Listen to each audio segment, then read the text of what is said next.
తెలంగాణ అంటే పెద్ద చరిత్ర. ఈ పెద్ద మనుషుల ఒప్పందం అనేటువంటిది చిట్ట చివరికి వచ్చేసరికి తీసి అవతల వారేశారు. తెల్లవారి నుంచి నవంబర్ 2వ తారీఖు నుంచి మీ తెలుగు వేరే ఉందని మొదలుపెట్టారు. మొత్తం ఫెన్సింగ్ ముల్లేశారు. ట్యాంక్ బండ్ మీద అటు ఎక్కకుండా ఇటు ఎక్కకుండా. ట్యాంక్ బండ్ మీదకి ఎక్కనీయమంటే ఎక్కి చూపెట్టా. మనుషుల కోపం వస్తే అట్టుంటుంది. గ్లాసుల్లో నీళ్ళు తెప్పించి, ఇవేనా మీరు తాగాల్సింది నీళ్ళు, ఇవేనా? యువతరం శిరమెత్తితే నవతరం గలమెత్తితే లోకమే మారిపోదా అని పాడేవాళ్ళు. రాజకీయాలే అల్టిమేట్ అయితే వాని చుట్టూ మనం తిరుగుతూ ఉంటాం, వాడు ఎప్పుడు మోసం చేస్తుంటాం. తెలంగాణ తలెత్తుకొనే ఉంది, కొట్లాడడానికి యుద్ధరంగంలో నిలబడి ఉంది అని చెప్పి రాశాను. మొత్తం తెలంగాణ ప్రజల్లో ఉండేటటువంటి ఆనందం అంతా చూసి కళ్ళల్లో ఒక తడి. ఈ వీడియోలో we got a chance to meet Nandini Siddhareddy sir, who was the first chairman of Telangana Sahitya Akademi. Siddha Reddy sir లెక్చరర్గా, రచయితగా తమ జీవితాన్ని ప్రారంభించారు. తెలంగాణ కోసం పోరాటాలు చేసిన గొప్ప అనుభవజ్ఞులు సిద్ధారెడ్డి సార్. సిద్ధారెడ్డి సార్ ఒక నిస్వార్థ కవి అని చెప్పవచ్చు. ఆయన పాటలు, ఆయన మాటలు సామాజిక స్పృహతో మనకి అగుపిస్తాయి. సిద్ధారెడ్డి సార్ కలం గలం సామాజిక అన్వేషణ ఈ వీడియోలో మన కోసం. ఎన్నో త్యాగాల తర్వాత వచ్చిన మన రాష్ట్ర చరిత్ర తెలుసుకోవడం మన బాధ్యత. We must know our history. Please do watch the complete video and subscribe Rishi Explores. Sir నమస్కారం సార్. నమస్తే సార్, మొదటిగా నాకు ఈ అవకాశం ఇచ్చినందుకు చాలా థ్యాంక్స్ సార్. సార్, మన తెలంగాణ అంటే మొదటగా మీకు గుర్తొచ్చేది ఏంటి సార్? తెలంగాణ అంటే పెద్ద చరిత్ర, ఒక సువిశాలమైనటువంటి సుదీర్ఘమైనటువంటి చరిత్ర. అట్లాగే ఆ చరిత్రలో ఎంత స్వతంత్రమైనటువంటి, ఎంత భావోద్వేగంతో కూడినటువంటి చరిత్ర ఉందో, అన్ని పోరాటాల చరిత్ర, యుద్ధాల చరిత్ర ఎక్కువ. దీనికి తోడు యుద్ధం పక్కనే ఒక సాంస్కృతికమైనటువంటి చరిత్ర కూడా. చరిత్రలో ఎంత సుప్రసిద్ధమైందో సంస్కృతిలో కూడా అంత సుప్రసిద్ధమైనటువంటి మంచితనం అనేటువంటిది ఇక్కడి వాళ్ళ యొక్క లక్షణం. ఇట్లనే ప్రకృతిని ప్రేమించడం, భూమిని ప్రేమించడం అనేటువంటిది తెలంగాణ వాళ్ళ యొక్క నైజం, సహజ గుణం. కాబట్టి భూమిని ప్రేమించారు కనుక భూమి కోసం చాలా యుద్ధాలు చేశారు. భూమి కోసం చాలా యుద్ధాలు మాత్రమే కాదు, భూమిని రక్షించుకోవడం కోసం భూమిని ప్రార్థించడం కూడా ఇక్కడి వాళ్ళు ఎక్కువ. వ్యవసాయం ప్రధానమైనటువంటి వృత్తి. ఆ వ్యవసాయ వృత్తిలో ప్రతి దశ ఒక సాంస్కృతిక వైభవంగా చేశారు. నారు పోసేటప్పటి నుంచి నాట్లేసేదాకా, నాట్లేసి కోత కోసి పంట ఇంటికి వచ్చేదాకా ఇవన్నీ దశల్లో కూడా ఏదో ఒక దేవునికి మొక్కుతారు. వ్యవసాయమే వీళ్ళ దైవం. కాబట్టి వ్యవసాయాన్ని పవిత్రంగా చూడడం, పవిత్రంగా భావించడం, పంటను లక్ష్మిగా భావించేటటువంటి సంస్కృతి కనుక ఆ పంటకు వచ్చినప్పుడు అనేక రకాల దేవుళ్లకు కొలిచేటటువంటి ఒక తత్వం కూడా ఉంది. ఒక పక్కన యుద్ధం చేస్తారు, ఇంకొక పక్కన తమకిష్టమైనటువంటి దేవతలను ప్రార్థిస్తారు, పూజిస్తారు. అట్లా చాలా వైవిధ్యభరితమైనటువంటి సంస్కృతి తెలంగాణలో పరిఢవిల్లి. కాబట్టి తెలంగాణ అంటే ఒక మాటలో చెప్పవలసి వస్తే ఇది అవటానికి తెలుగునేలే కానీ ఇది ప్రత్యేకంగా తెలుగు యొక్క నివాసయోగ్యమైనటువంటి ప్రాంతం. తెలుగు భాషకు తొలి దశ నుంచి పట్టం కట్టినటువంటి ప్రాంతం. తెలుగు సాహిత్యం వికసించినటువంటి ప్రాంతం. తెలుగు చరిత్రను నిలబెట్టుకోవడానికి, తెలుగు ఒక గౌరవాన్ని నిలబెట్టుకోవడానికి నిరంతరం పోరాడినటువంటి నేల ఇది.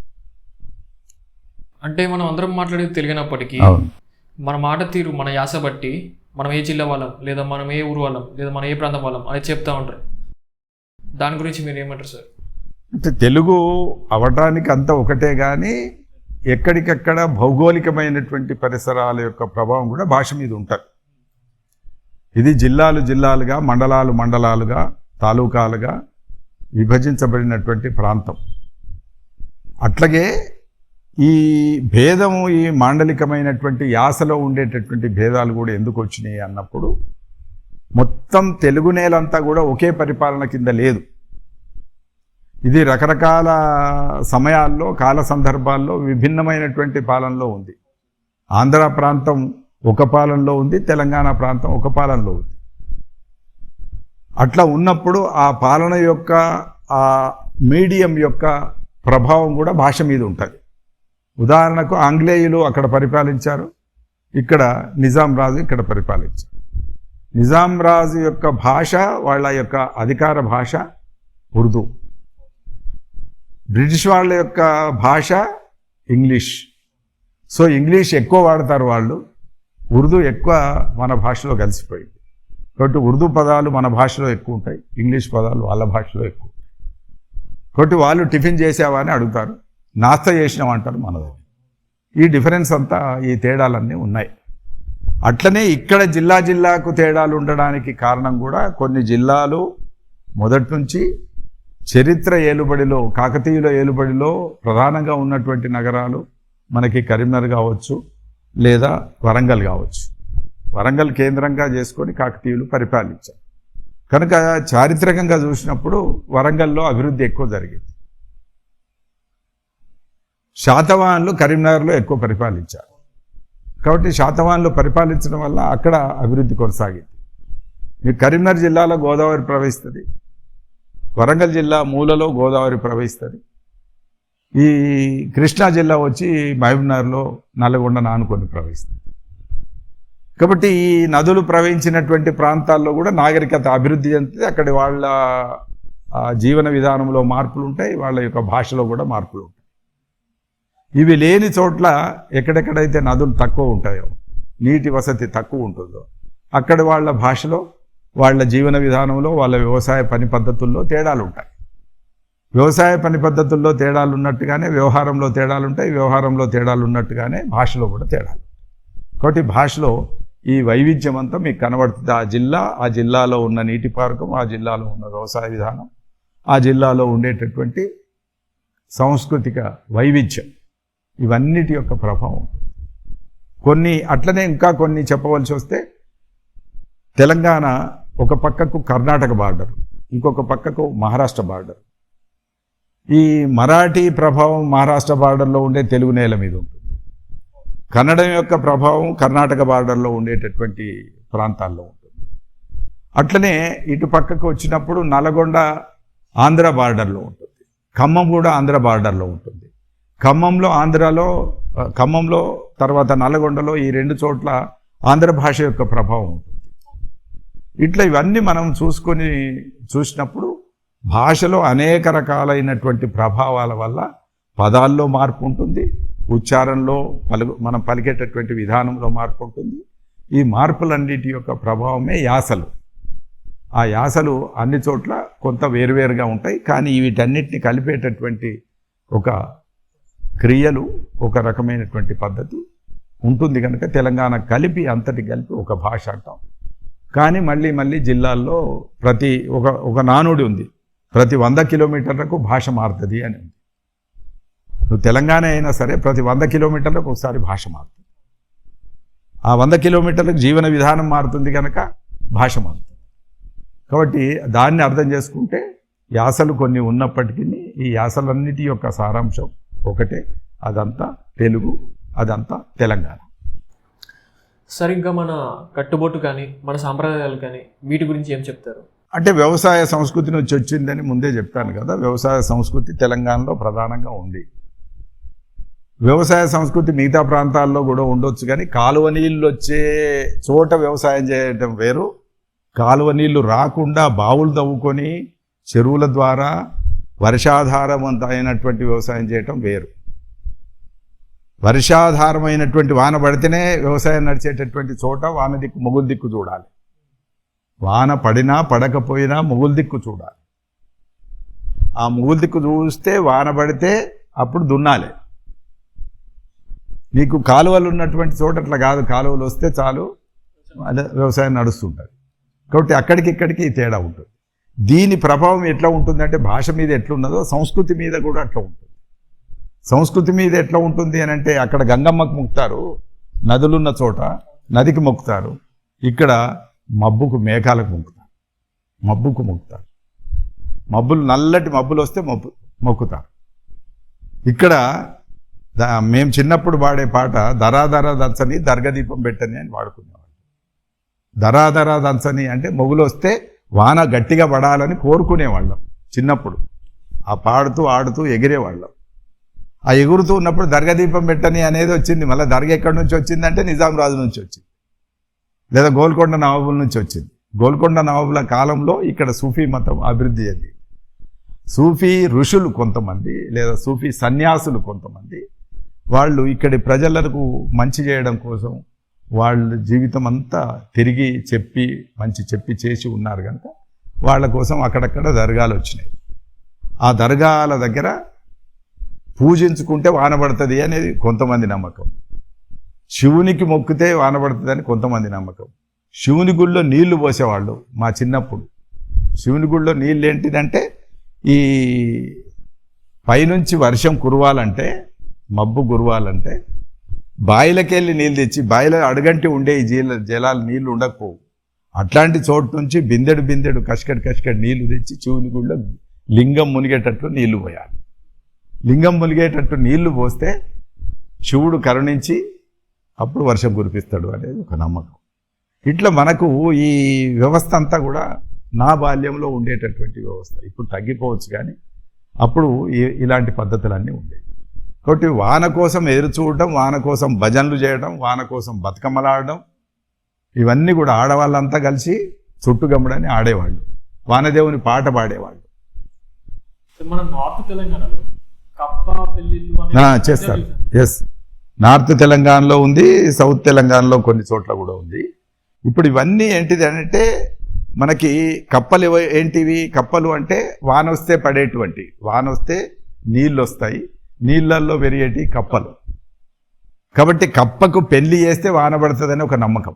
జానపదం అంటాం దీన్ని. జానపదలో విశ్వాసాలు, అంధవిశ్వాసాలు, మూఢ విశ్వాసాలు అంటారు కానీ కాదు. ఇది గొప్ప జానపద సంస్కృతి. ఇది వ్యవసాయాన్ని ప్రేమించిన సంస్కృతి. భూమి నుంచి పంటలు తీయడం కోసం రైతు పడిన అవస్థలకు ప్రతినిధి అయినటువంటి సంస్కృతి. వాళ్ళ జీవితం అంతా దీంతో ముడిపడి ఉంది. అట్లనే 2 కప్పలు ఎక్కడనో సొరికెలోంచి కప్పలు పట్టుకొచ్చి, కప్పలు ఎక్కడుంటాయి అప్పటికి చాలా చోట్ల కప్పలు నీళ్లు లేకపోతే ఉండవు. అవి సొరికెల్లో తడి ఉంటే అక్కడ ఉండేవి. అక్కడ నుంచి పట్టుకొచ్చి 2 కప్పలు నేర్కొచ్చి రోకలి బండ కట్టి దాని చుట్టూ బట్ట కట్టి ఇంటింటికి పోతే ఇంట్లో నీళ్ళే లేవు. కానీ అయినా 2 చెంబులు 5 చెంబులు బిందెడు నీళ్లు తెచ్చి వాళ్ళకి పోస్తే, ఆ కప్పల మీద పోస్తే, వచ్చిన వాళ్ళకి పోస్తే పైన మబ్బు కురుస్తుంది అని, కప్పల కోసం వాన పడుతుంది అని, కప్పలకు పెళ్ళిళ్ళు చేస్తే వాన పడుతుంది అనేది నమ్మకం. కాబట్టి కప్పలకు పెళ్ళిళ్ళు చేయటం, చీమలకు చక్కెర పోయటం, శివుని గుళ్ళో నీళ్లు పోయటం, అట్లనే దర్గలలో దీపం పెట్టడం, ఇట్లా ఇవన్నీ కూడా ఏంటి అంటే వాన కావాలని. వాన పడితే చెరువు నిండుతుంది, చెరువు నిండితే భూమి తడుస్తుంది, భూమి తడితే పంటలు పండుతాయి, పంటలు పడితే మేము సుఖంగా ఉంటాం, మా తిండికి వెళ్తుంది అనేది ఇక్కడ ప్రజల యొక్క జీవితం. అదే కొంచెం నదులు ఉన్నటువంటి చోట గంగమ్మ తల్లికి మొక్కేవాళ్ళు. ఆ నది ప్రవహించాలని. అక్కడ కూడా వాన పడితేనే గంగ ప్రవహిస్తుంది. అక్కడ కూడా వాన పడాల్సిందే. అక్కడ ఆ వానదేవుణ్ణి అట్లనే గంగను కూడా మొక్కేవాళ్ళు. కాబట్టి ఈ మొక్కే సంస్కృతి అంతా కూడా ఎక్కడి నుంచి వచ్చింది? జానపద సంస్కృతి. ఈ జానపద సంస్కృతి అంతా కూడా జీవన విధానం కోసం వచ్చింది, బతుకుదెరువు కోసం వచ్చింది. బతకాలి కదా, తినాలి కదా, తినడం కోసం, బతకడం కోసం, పంటలు పండించడం కోసం ఇట్లా మొక్కి వాళ్ళు కష్టాలు పడి వాన కోసం, నీటి కోసం అవస్థపడినటువంటి ప్రాంతం తెలంగాణ.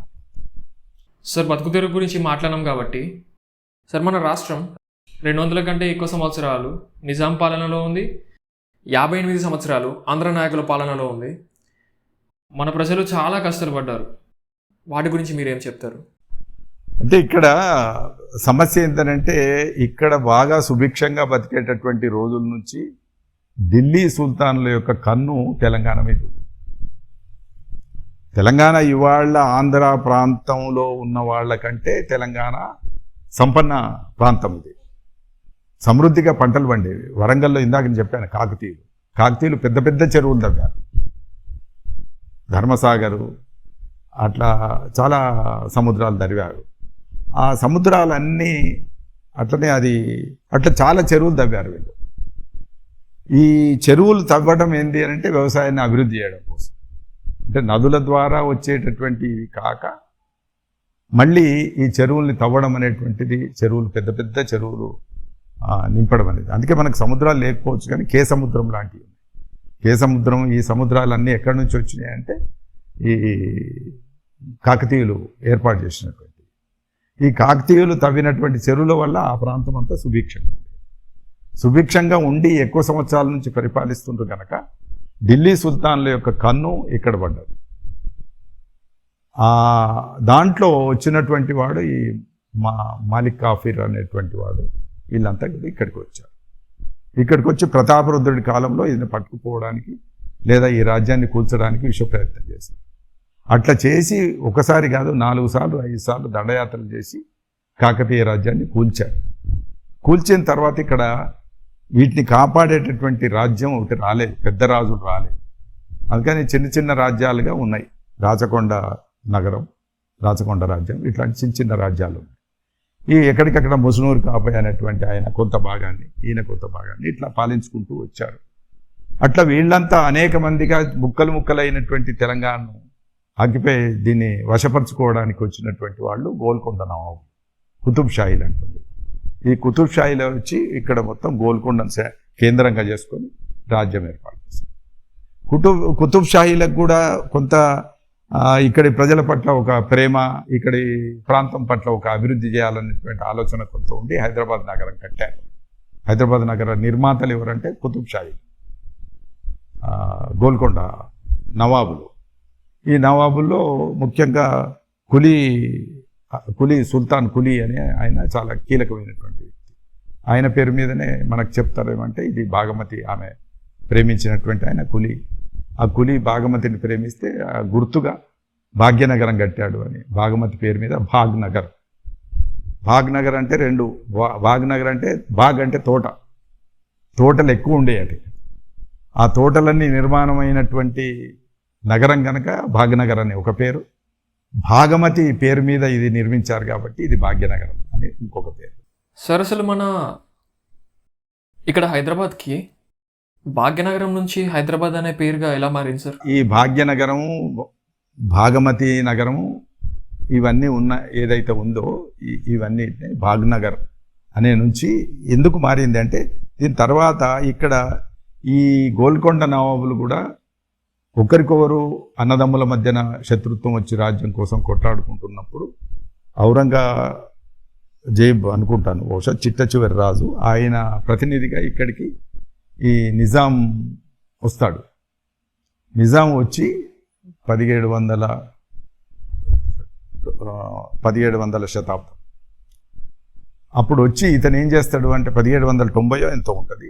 ఆ టైంలో వచ్చి ఈయన ఇక్కడ తానే సొంతమైనటువంటి రాజ్యం ఏర్పాటు చేసుకుంటే బాగుంటుంది అనేటువంటి ఆలోచన వస్తుంది. ఢిల్లీ పీఠం కదిలిపోతుంది, అక్కడ వారసులు లేక అది దెబ్బతింటుంది. ఇక్కడ ఈయన ఏం చేస్తాడంటే స్వతంత్ర రాజుగా డిక్లేర్ చేసుకుని ఇది నిజాం ఏలుబడిలోకి తెచ్చుకుంటాడు. అందుకని ఇది నిజాం ఉల్ ముల్క్ అంటారు, నిజాం యొక్క అధీనంలోకి వచ్చింది అని ఆయన అనౌన్స్ చేసుకుంటాడు మొదట. కాబట్టి నిజాం రాజ్యం యొక్క ఏలుబడిలో ఉన్నది కాబట్టి అట్లా పెరుగుతూ ఉన్నప్పుడు హైదర్ అలీ అనేటువంటి అతని పేరు మీద హైదరాబాద్ అనేది ఆ తర్వాత పేరు మారడం జరిగింది. కాబట్టి వాళ్ళ పేర్ల మీదనే ఇక్కడ జిల్లాల పేర్లు పెట్టుకునేటటువంటి పరిస్థితి ఉంది. అట్లా వాళ్ళ యొక్క ప్రభావం పెరుగుతున్నా కొద్దీ, నిజాం రాజుల యొక్క ప్రభావం పెరుగుతున్నా కొద్దీ నిజాం అలీ, ఆ నిజాం పేరు మీద నిజామాబాద్ వస్తుంది. మీ జిల్లా పేరు కరీంనగర్, కరీంనగర్ ఏంటిది కరీముద్దీన్ కనుక కరీంనగర్. అట్లా మనకి మహబూబ్ నగర్, మహబూబ్ అలీ, మహబూబ్ నగర్. ఇట్లా పేర్లు కొన్ని వాళ్ళు వాళ్ళ ప్రభావంలోకి తెచ్చుకోవడానికి వాళ్ళ రాజుల యొక్క పేర్లు పెట్టి వీటిని అట్లా మార్చుకున్నారు. అప్పటికే ఉన్న నగరాలు ఇవి. అప్పటికే ఉన్న నగరాలకు కూడా వాటి అసలు పేరు నిజామాబాద్, ఇందూరు. ఆ ఇందూరు నిజామాబాద్ అయింది. ఇది పాలమూరు, మహబూబ్ నగర్ పాలమూరు, పాలమ్మే ఊరు. ఆ పాలమూరు పోయి మహబూబ్ నగర్ అయింది. అట్లా మీది ఎలగందుల, ఆ ఎలగందుల పోయి కరీంనగర్ అయింది. ఇట్లా ఇవన్నీ పేర్లు మార్చుకుంటూ వచ్చింది నిజాం హయాంలో. నిజాం రాజులు వాళ్ళు ఇక్కడి ప్రజల మీద ఎట్లా పెత్తనం చేశారు, ఎట్లా ఆధిపత్యం చేశారు అనే దానికి ఇది గుర్తు. సార్ ఈ నిజాంలు పాలించినప్పుడు పన్నులు వసూలు చేసే ఆ విధానం అనేది చాలా కఠినంగా ఉండేది. అంటే నేను ఈ వీడియో కోసం రీసెర్చ్ చేస్తున్నప్పుడు రజాకార్ అనే ఒక మూవీ చూశాను. కోర్లుడవికి మరి పన్నులు వసూలు చేసేవారు అనేది అది వింటేనే చాలా భయంకరంగా ఉంది. సో దాని గురించి మీరు ఏమని అంటారు? నిజాం రాజులు వచ్చిన తర్వాత ఇంకా వాళ్ళు ఏం చేశారు, ప్రజల్ని విపరీతంగా పీడించడం మొదలుపెట్టారు. దీని మీద మొత్తం వాళ్ళంతా కూడా ఏం చేశారు, కేంద్ర ఈ నియంత పరిపాలన అంటే మొత్తం ఈ నిజాం రాజులు తమ కింద జమీందారులను జాగీర్దారులను పెట్టుకున్నారు. అప్పటి వరకు భూమి మీద ఎవడు రాజు ఉంటే వాడికి అధికారం ఉండేటటువంటి పద్ధతి ఉండేది. క్రమంగా వీళ్ళు ఏం చేసిండు అని అంటే, నిజాం రాజు ఆయన ఒక్కడు కాకుండా ఒక 10 గ్రామాలకు ఒక జమీందారు, ఒక జాగీర్దారు, ఇట్లాంటి ఒక సిస్టమ్ తీసుకొచ్చు.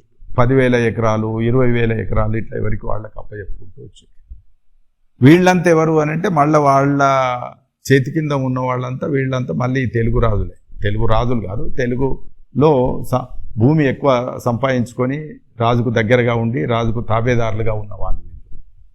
ఆయన మెప్పుతోని ఓ 20,000 ఎకరాలు సంపాదించుకొని వీళ్ళు రాజ్యం చేశారు. అట్లా ఎక్కడికక్కడ గడీలు వచ్చినాయి, దొరలు వచ్చారు. ఈ గడీల పెత్తనం అంతా దొరలది. ఆ దొరలే జమీందారులు, జాగీర్దారులు, దేశ్ముఖులు. వీళ్ళంతా దేశ్ముఖ్ అనే పేరు పెట్టుకొని కొందరు జాగీర్దార్ అనే, జాగీర్ అంటే అతని యొక్క ఆస్తి, ఇక్కడ భూమి మీద అధికారం కలిగి ఉంటారు. 800 ఎకరాలు, 1000 ఎకరాలు, 10,000 ఎకరాలు, 20,000 ఎకరాలు ఇట్లా ఆయన దగ్గర రాయించుకొని వస్తారు. ఇది తమదే అవుతుంది. అట్లా ఎక్కడెక్కడ ఈ జమీందారులు, జాగీర్దారులు, దేశ్ముఖులు వీళ్ళంతా వచ్చారు. వచ్చిన తర్వాత వీళ్ళు 2 రకాలుగా కప్పం కట్టాలి. అంటే ప్రజలకు వచ్చేసరికి 3 కప్పం కట్టాలి.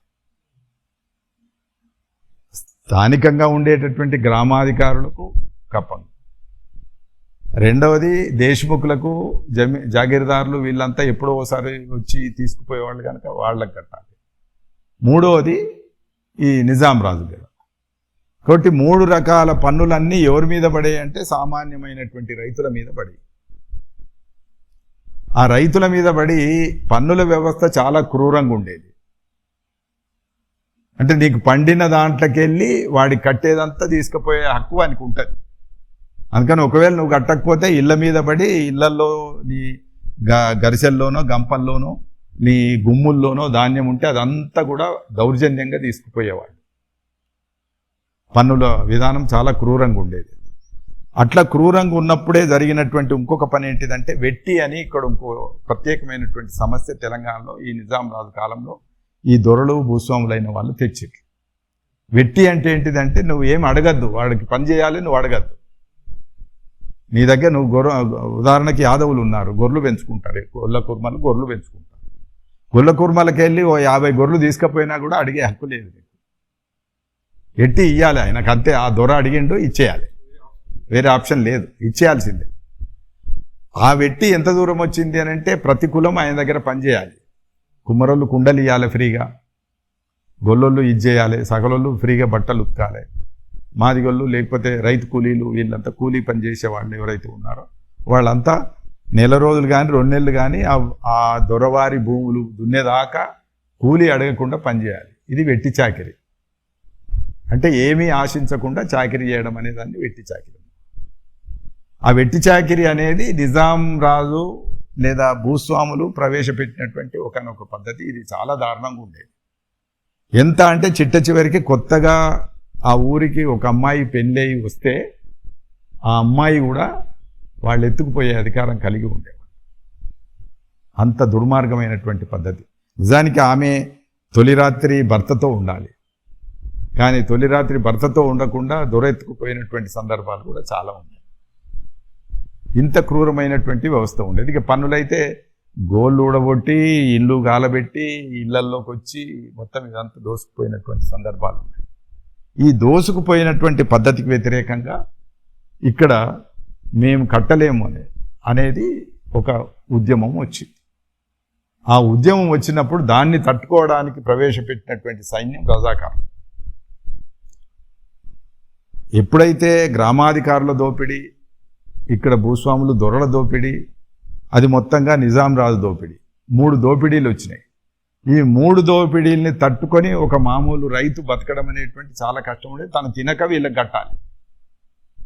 పంటలు పండి తక్కువైనంటే పండిన దాంట్లోంచి ఎక్కువ వీళ్ళకే కొలవాల్సి ఉంటుంది. దాన్ని లెవీ అన్నాడు. ఆ ధాన్యం తప్పనిసరి కొలవాలి, అది నీకు పండినా పండకున్నా కొలవాలి, అది లేకపోతే అప్పు కింద రాసుకుంటాడు. అట్లా చేసేటటువంటి వ్యవస్థ కొంతకాలం నడిచింది. దీని మీద తిరుగుబాటు వచ్చింది. దీని మీద తిరుగుబాటు రావడానికి ఇంకో కారణం కూడా ఏంటిదంటే, ఇక్కడ భాష యూనివర్సిటీ కట్టారు, ఉర్దూను బలవంతంగా రుద్దారు. అందరూ ఉర్దూనే నేర్చుకోవాలి, ఉర్దూలోనే పరిపాలన జరిగింది. ఉర్దూ చదువుకుంటేనే ఉద్యోగాలు వస్తాయి. ఉర్దూ యూనివర్సిటీలు, ఉర్దూ పరిపాలన, రెవెన్యూ విషయాలు, భూములకు సంబంధించి నువ్వు దున్నుకుంటున్నావు, నీకు హక్కు ఉన్నదని నువ్వు అనుకుంటున్నావు, కానీ అది భూమి నీది కాదు. నీది కాదని ఎక్కడ కొట్లాడాలి? మళ్ళీ కోర్టులోకి పోయి కొట్లాడాలి. కోర్టులో ఎట్లుంటుంది అంటే, ఉర్దూలు ఉంటాయి, చట్టాలన్నీ ఉర్దూలు ఉంటాయి, లాయర్లు ఉర్దూ మాట్లాడతారు, ఉర్దూ పరిభాషనే ఉంటాయి. ఆ ఉర్దూలో ఉండేటటువంటి మాటలతోనే నువ్వు నేర్చుకొని పాని, చౌపస్లా, ఇవన్నీ ఈ మాటలన్నీ ఉన్నాయి కదా, పహాని అని, ఇప్పటికీ పహాని అని వాడుతుంటారు. ఈ పాని, చౌపస్లా ఇవన్నీ కూడా ఎన్ని పంటలు పండుతాయి, 4 పంటలు పండిస్తే ఒకటి, 3 పంటలు పండిస్తే ఒకటి, 2 పంటలు పండిస్తే ఒకటి, వీటన్నిటికీ రికార్డ్స్. ఈ రికార్డ్స్ అన్నీ ఉర్దూలు ఉండేవి. ఆ ఉర్దూలు ఉండే రికార్డ్స్ మనకు అర్థం కాకపోవు. ఫస్ట్ ఇక్కడ 3% మాత్రమే అక్షరాస్యత ఉంది. ఓన్లీ 100 మందికి 3 చదువుకునేవాళ్ళు. ఆ 3 చదువుకున్న వాళ్ళు ఉర్దూలో చదువుకున్న వాళ్ళు. తెలుగు చదువుకోవడానికి అవకాశం లేదు. అప్పుడు మొత్తానికే తెలుగు ఉండకపోయిందా? మొత్తానికే తెలుగు లేదు, తెలుగు చదువుకోవడానికి అవకాశం లేదు. అట్లాంటి దశలో ఉర్దూ చదువుకున్న వాళ్ళే కొంతమంది ఇళ్లల్లో తెలుగు మాట్లాడుకునేటటువంటి పరిస్థితి, లేదా ప్రజలు ఎక్కువ తెలుగులో మాట్లాడుకుంటారు. ప్రజలు మాట్లాడుకునే వ్యవహార భాష అంతా తెలుగే, కానీ చదువుకున్న వాళ్ళు మాట్లాడుకునే భాష ఉర్దూ. కోర్టులలో మాట్లాడుకునే భాష ఉర్దూ. పోలీస్ భాష అంటే మొత్తం లా అండ్ ఆర్డర్ కంట్రోల్ చేసేది ఏంటిది అని అంటే పోలీస్ వ్యవస్థ. పోలీసు వ్యవస్థ ఉర్దూ. కాబట్టి పోలీసు వ్యవస్థ ఉర్దూ గనక మనం పోలీస్ స్టేషన్కి పోతే పదాలన్నీ అవే. ఇప్పుడు మనం సబ్ ఇన్స్పెక్టర్ అంటాం, అప్పుడు అమీన్ అనేవాళ్ళు. అమీన్ అంటే సబ్ ఇన్స్పెక్టర్. హెడ్ కానిస్టేబుల్ అంటాం మేము, ఏఎస్ఐ అంటాం ఇప్పుడు, అసిస్టెంట్ సబ్ ఇన్స్పెక్టర్. ఆయన ఏంటిది అని అంటే ఆయన జమేదార్ అంటారు. ఇట్లా ఇవన్నీ మనకి మోరీల్ సాబ్ అంటారు. ఈ మోరీల్ అనే మాట ఏఎస్ఐకి ఈక్వలెంట్ వాడు. ఇట్లాంటి ఉర్దూ పదాలు చెప్తా.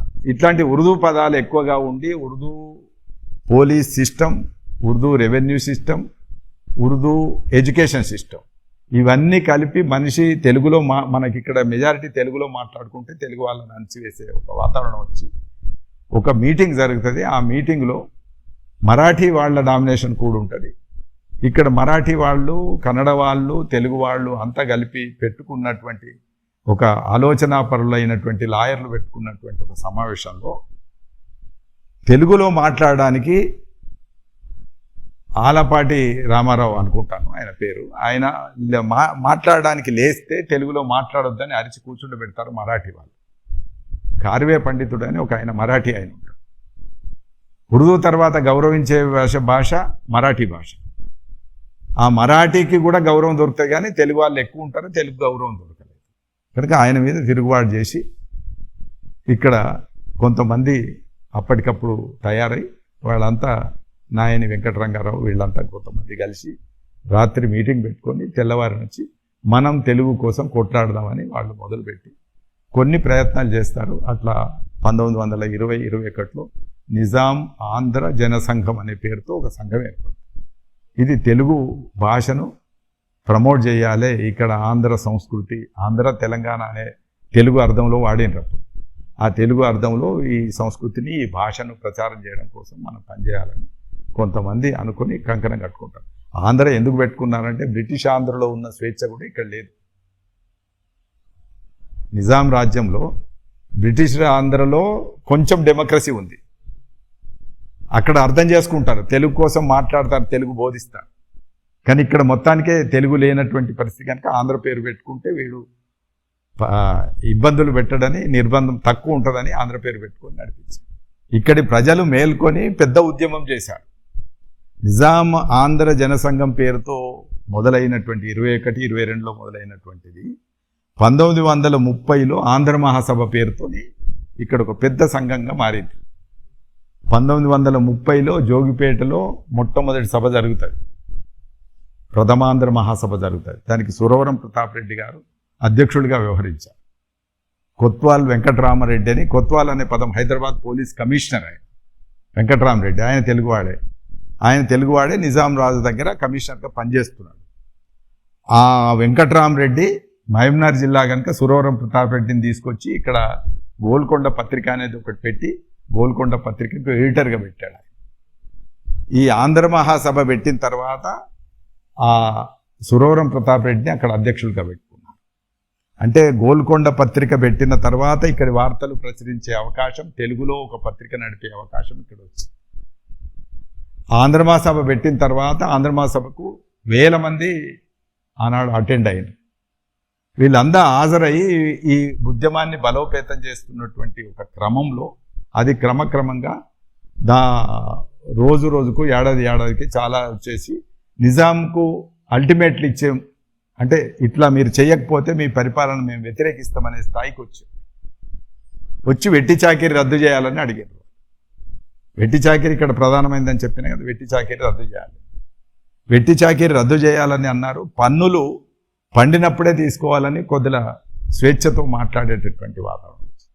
క్రమక్రమంగా ఇవన్నీ వస్తున్నప్పుడు నిజాం రాజు ఏం చేశాడు, ఇక్కడ పత్రికలు, చైతన్యం, విద్య ఇవన్నీ పెరుగుతున్నాయి, ప్రజలు మేల్కొంటున్నారు అని ఆయన ఆలోచించి ఒక చట్టం తెస్తాడు. చాలా భయంకరమైనటువంటి చట్టం తెస్తాడు. ఆ చట్టంతో ఇక్కడి వాళ్ళని అణిచివేసేటటువంటి ప్రయత్నం చేశాడు. అంటే పత్రిక పెట్టాలంటే ముందు తన పర్మిషన్ తీసుకొని దాంట్లో ఏం రాస్తారో చెప్పాలి. అట్లనే ఏ చిన్న తిరుగుబాటు కూడా జరగడానికి వీల్లేదు. ఇవన్నీ కూడా చెప్పడం కోసం ఒక చట్టం తీసుకొచ్చాడు. ఆ చట్టం చాలా భయంకరమైనటువంటి చట్టం. ఇక్కడ ప్రజల్ని అణిచివేసినప్పుడు ఈ ఆంధ్ర మహాసభ దాని మీద పెద్ద ఎత్తున తిరుగుబాటు చేసింది. ఆ తిరుగుబాటులోంచి వచ్చినటువంటి సందర్భంలో నిజాంకు కొంచెం దగ్గరగా ఉండేనా మనం అతనితో మంచిగా ఉంటూ మార్పు తీసుకురావాలనేది మితవాదులు.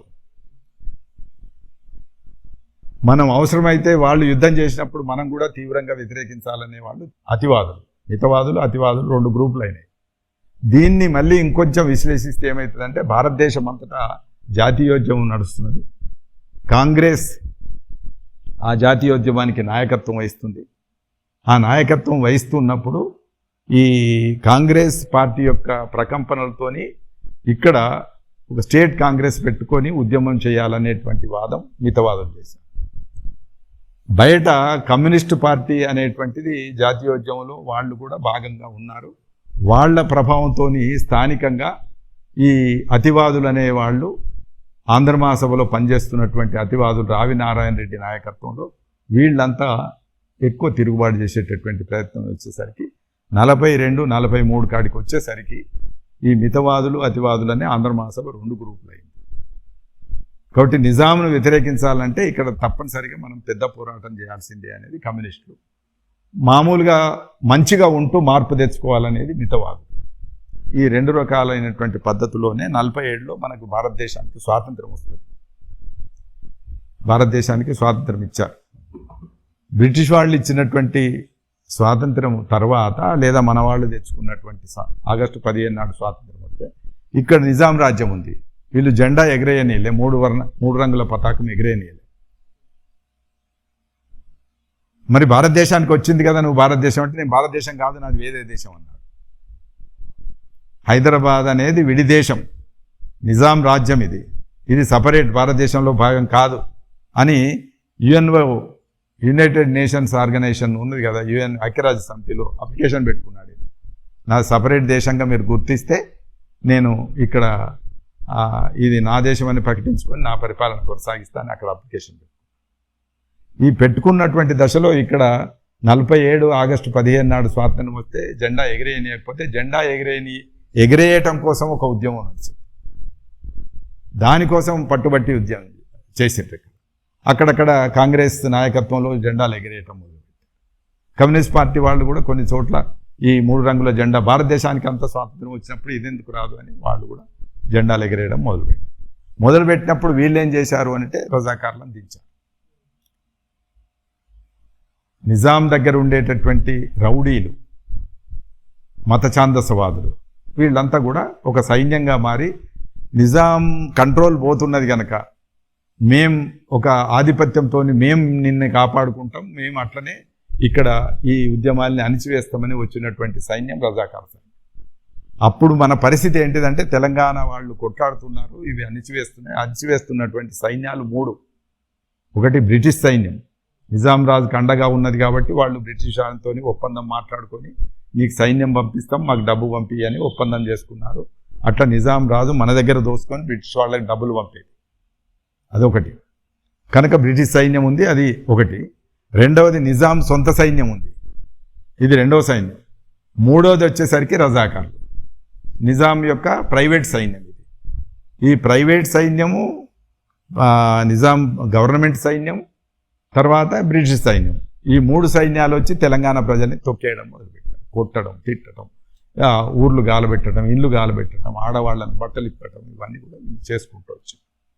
దీని మీద అప్పుడు ఇది ఉత్త పోరాటం అయితే నడవదు, అవతలి వాడు తుపాకులు పట్టుకొని వచ్చి చంపుతున్నాడు కాబట్టి మనం కూడా తుపాకులు పట్టుకోవాలని పిలిపించింది కమ్యూనిస్ట్ పార్టీ.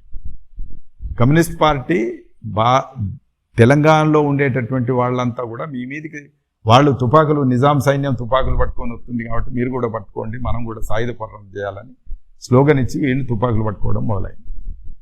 వీళ్ళు తుపాకులు పట్టుకున్న తర్వాత అనివార్యంగా కాంగ్రెస్ వాళ్ళల్లో కూడా అప్పటి వరకు మితవాదులు తుపాకులు పట్టుకోవడం వాళ్ళు కూడా మొదలుపెట్టారు. మీకు పివి నరసింహారావు లాంటి వాళ్ళు, ఇంకా కొంతమంది, నాకు ఒక 2-3 పేర్లు ఉన్నాయి, వాళ్ళంతా కూడా ఈ తుపాకులు పట్టుకొని కాంగ్రెస్తో దగ్గరకుంటూ తుపాకులు పట్టుకొని కొట్లాడినటువంటి వాళ్ళు. ఈ తుపాకులు పట్టుకొని కొట్లాడినటువంటి ఒకనొక దశలో తప్పనిసరిగా ఇక్కడ పెద్ద యుద్ధం జరుగుతుంది, 1000 మంది చచ్చిపోతున్నారు, రజాకారులు వీళ్ళని చంపడం, వీళ్ళు వాళ్ళని చంపడం. ఈ క్రమంలో మనకి కడివెండిలో విష్ణు రామచంద్రారెడ్డి అనే ఓ దొర ఉంటాడు. ఆ దొరకు వ్యతిరేకంగా తీవ్రంగా ఉద్యమం నడుస్తుంది. ఆ ఉద్యమంలో మొదటిసారి కొమరయ్య అనేటువంటి అతన్ని కాల్చి చంపుతారు. అట్లా ఇది అంచెలంచెలుగా బందగి, కొమరయ్య వీళ్ళందరి ద్వారా పెరుగుతూ వచ్చింది. ఈ పెరుగుతూ వచ్చినప్పుడు దీన్ని పట్టించుకోకపోతే ఎట్లా? అక్కడనేమో బయట భారతదేశం విముక్తి అయింది, సొంతంగా ఒక రాజ్యాంగం రాసుకునే పరిస్థితి వస్తుంది. 48 సెప్టెంబర్ నాటికి ఇక్కడ మనం జోక్యం చేసుకోకపోతే బాగుండదు అని పివి నరసింహారావుకు గురువు అయినటువంటి రామ్ మనోహర్ లోహియా, ఆ లోహియా అనేటువంటి అతను జైల్లో ఉంటాడు. ఆయనకు అందరూ పోయి ఇక్కడ పెద్ద నరబలి జరుగుతున్నది, మనుషుల్ని చంపేస్తున్నారు, నువ్వు కొద్దిగా కలగజేసుకోవాలని చెప్పి లోహియాని అడిగితే ఆ రామ్ మనోహర్ లోహియాతో పాటు రామానంద తీర్థ స్వామి రామానంద తీర్థ పివి నరసింహారావు గురువు అయింది. ఆయన వెళ్ళి కాంగ్రెస్ వాళ్ళను, ముఖ్యంగా గాంధీని, నెహ్రూను, పటేల్ను వీళ్ళందరినీ కలుస్తాడు. ఆయన కాంగ్రెస్ మనిషి పోయి కలుస్తాడు. కలిస్తే అప్పుడు నిర్ణయం తీసుకొని ప్రచారం, రజాకార్ సినిమా కానీ ఇంకోరు కానీ ప్రచారం అంతా సర్దార్ వల్లభాయ్ పటేల్ ఒక్కడే చేసిండని చెప్తారు. అది కేవలం పాక్షికమైన దృష్టి. నెహ్రూ ఒప్పుకోకుండా పటేల్ రాలేదు. నెహ్రూ పటేల్ సైన్యాలు అని అప్పుడు కమ్యూనిస్టులు పాటల్లో రాసుకున్నారు. ఒక్క పటేల్ సైన్యం కాదు అది, నెహ్రూ సైన్యం కూడా అనుకున్నారు. నెహ్రూ పటేల్ వచ్చిన మన రక్తం దారబోసి మనం తెలంగాణ కాపాడుకోవాలని వీళ్ళు పాటలు రాసుకున్నారు కమ్యూనిస్టులు. కాబట్టి నెహ్రూ పూనుకున్న తర్వాత పటేల్ ఏమో, సర్దార్ వల్లభాయ్ పటేల్ హోంశాఖ మంత్రి, ఆయనేమో ప్రైమ్ మినిస్టర్. వీళ్ళిద్దరూ అనుకున్న తర్వాత ఇక్కడికి సైన్యాన్ని పంపి వెల్లోడి అనేటువంటి వెల్లోడి కంటే ముందు జనరల్ చౌదరి అనేటువంటి అతన్ని సైన్యాధ్యక్షుడు, ఆయన ద్వారా ఇక్కడ పంపించి సెప్టెంబర్ 12 నుంచి 18 ఈ 6 రోజుల్లో నిజాం వాళ్ళకి లొంగిపోయాడు. అప్పటికి నిజాం వెళ్ళి పాకిస్తాన్ జిన్నా ఉంటాడు, జిన్నాను కలిసి మేము మీ దాంట్లో కలుస్తామని చెప్పుకుంటాడు. మీరు సపోర్ట్ చేయండి, మీ దాంట్లో కలుస్తాం, పాకిస్తాన్తో కలుస్తామని పోయి అడుగుతాడు నిజాం. అడిగితే జిన్నా ఒప్పుకోడు, ఎందుకంటే భౌగోళికంగా బోలెడు దూరం ఉంటుంది. హైదరాబాద్ ఒక దగ్గర ఉంటుంది, పాకిస్తాన్ ఒక దగ్గర ఉంటుంది, ఎట్లా కలుస్తుంది? అందుకని మీకు నాకు కలవదు అనేటువంటి అర్థంలో ఆయన మౌనంగా ఉండి ఈయనకు అపాయింట్మెంట్ కూడా ఇయ్యనటువంటి పరిస్థితి ఉంటుంది. ఈయన ప్రధాని లాయకాలి పోయి మాట్లాడడానికి ఆయన నో అంటాడు. నో అన్నప్పుడు మళ్ళీ వచ్చి ఈయన కొట్లాడలేక అప్పుడు నేను ఓడిపోతున్నా అని అర్థం చేసుకొని వచ్చి సర్దార్ వల్లభాయ్ పటేల్ పంపించినటువంటి జనరల్ చౌదరి సైన్యం ముందట లొంగిపోతాడు. అది చరిత్ర. ఆ లొంగిపోయిన తర్వాత చౌదరి ఒక 6 నెలలో 8 నెలల్లో ఆయన పరిపాలించి ఒక సివిల్ ఆఫీసర్ను పెట్టాలి అని ఇక్కడ నుంచి డిమాండ్ వచ్చినప్పుడు వెల్లోడి అనేటువంటి అతన్ని ఇక్కడ ఆయన కలెక్టర్ లాంటి వాడు సివిల్ ఆఫీసర్, ఆ సివిల్ అధికారి పరిపాలనలోకి తెస్తారు. ఇది 49, 50, 51 2.5 సంవత్సరాల తర్వాత ఇక్కడ ఎలక్షన్ జరుగుతుంది. అప్పుడు హైదరాబాద్ రాష్ట్రానికి ఎన్నికలై వీళ్ళంతా అండర్ గ్రౌండ్లో ఉండేటటువంటి కమ్యూనిస్ట్ పార్టీ సాయుధ పోరాటం చేసినటువంటి వాళ్ళు కూడా బయటకు వస్తారు. కాంగ్రెస్ వాళ్ళు బయటనే ఉన్నారు. జైల్లోకి వెళ్ళి రిలీజ్ అయ్యి వచ్చిన తర్వాత రహస్యంగా ఉన్నటువంటి వాళ్ళంతా బయటకు వచ్చేసి వీళ్ళంతా ఎన్నికల్లో నిలబడతారు. ఎన్నికల్లో నిలబడ్డ తర్వాత హైదరాబాద్ రాష్ట్రంలో ఏర్పడిన తొలి ప్రభుత్వం బూరుగుల రామకృష్ణారావు ప్రభుత్వం. ఇది ప్రజాస్వామికంగా ఏర్పడినటువంటి కాంగ్రెస్ ప్రభుత్వం.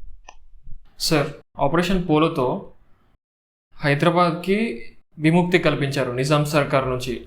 దాని తర్వాత మన రాష్ట్రాన్ని ఆంధ్రప్రదేశ్ రాష్ట్రంతో అసలు ఏ విధంగా కలిపారు, అసలు ఆ ప్రాసెస్ ఏం జరిగింది సార్? అక్కడ జరిగింది ఏంటంటే 52లో మన తెలంగాణ గొడవ అయిపోయింది. హైదరాబాద్ రాష్ట్రం నిజాం నుంచి విముక్తి పొంది స్వతంత్ర రాష్ట్రంగా ఉన్నది. ఇది కాబట్టి తెలంగాణ సమస్యలు దాదాపు పరిష్కారం అయిపోయినాయి. ఒక ప్రజాస్వామిక ప్రభుత్వం ఇక్కడ కూడా ఏర్పడ్డది కాబట్టి మనం దాదాపుగా ఊపిరి పీల్చుకున్నాం. ఇక్కడ కాంగ్రెస్ కావచ్చు, కమ్యూనిస్ట్ కావచ్చు, అది ఏనంటే ఇక్కడ మొత్తానికైతే కాంగ్రెస్ ప్రభుత్వం ఏర్పడ్డ తర్వాత ఊపిరి పీల్చుకున్నాం. సమస్య ఎక్కడొచ్చింది అని అంటే 53లో మద్రాసు నుంచి ఆంధ్ర రాష్ట్రం విడిపోయింది. అక్కడ కూడా ఉద్యమం నడుస్తున్నది. వీళ్ళంతా మద్రాసు కింద ఉన్నారు. ఆంధ్ర ప్రాంతం అంతా మద్రాసు పరిపాలనలో ఉంది. మద్రాసు రాష్ట్రం కింద ఉంది. వీళ్ళందరినీ ఎవరు తెలుగు వాళ్ళని అంటలేరు, మద్రాసీలే అంటారు. ఇప్పటికీ ఢిల్లీలో మద్రాసీలనే అంటారు.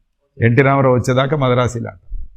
మద్రాస్ అనేది ప్రామినెంట్గా ఉండి బ్రిటిష్ వాళ్ళు పెట్టినటువంటి పేరు.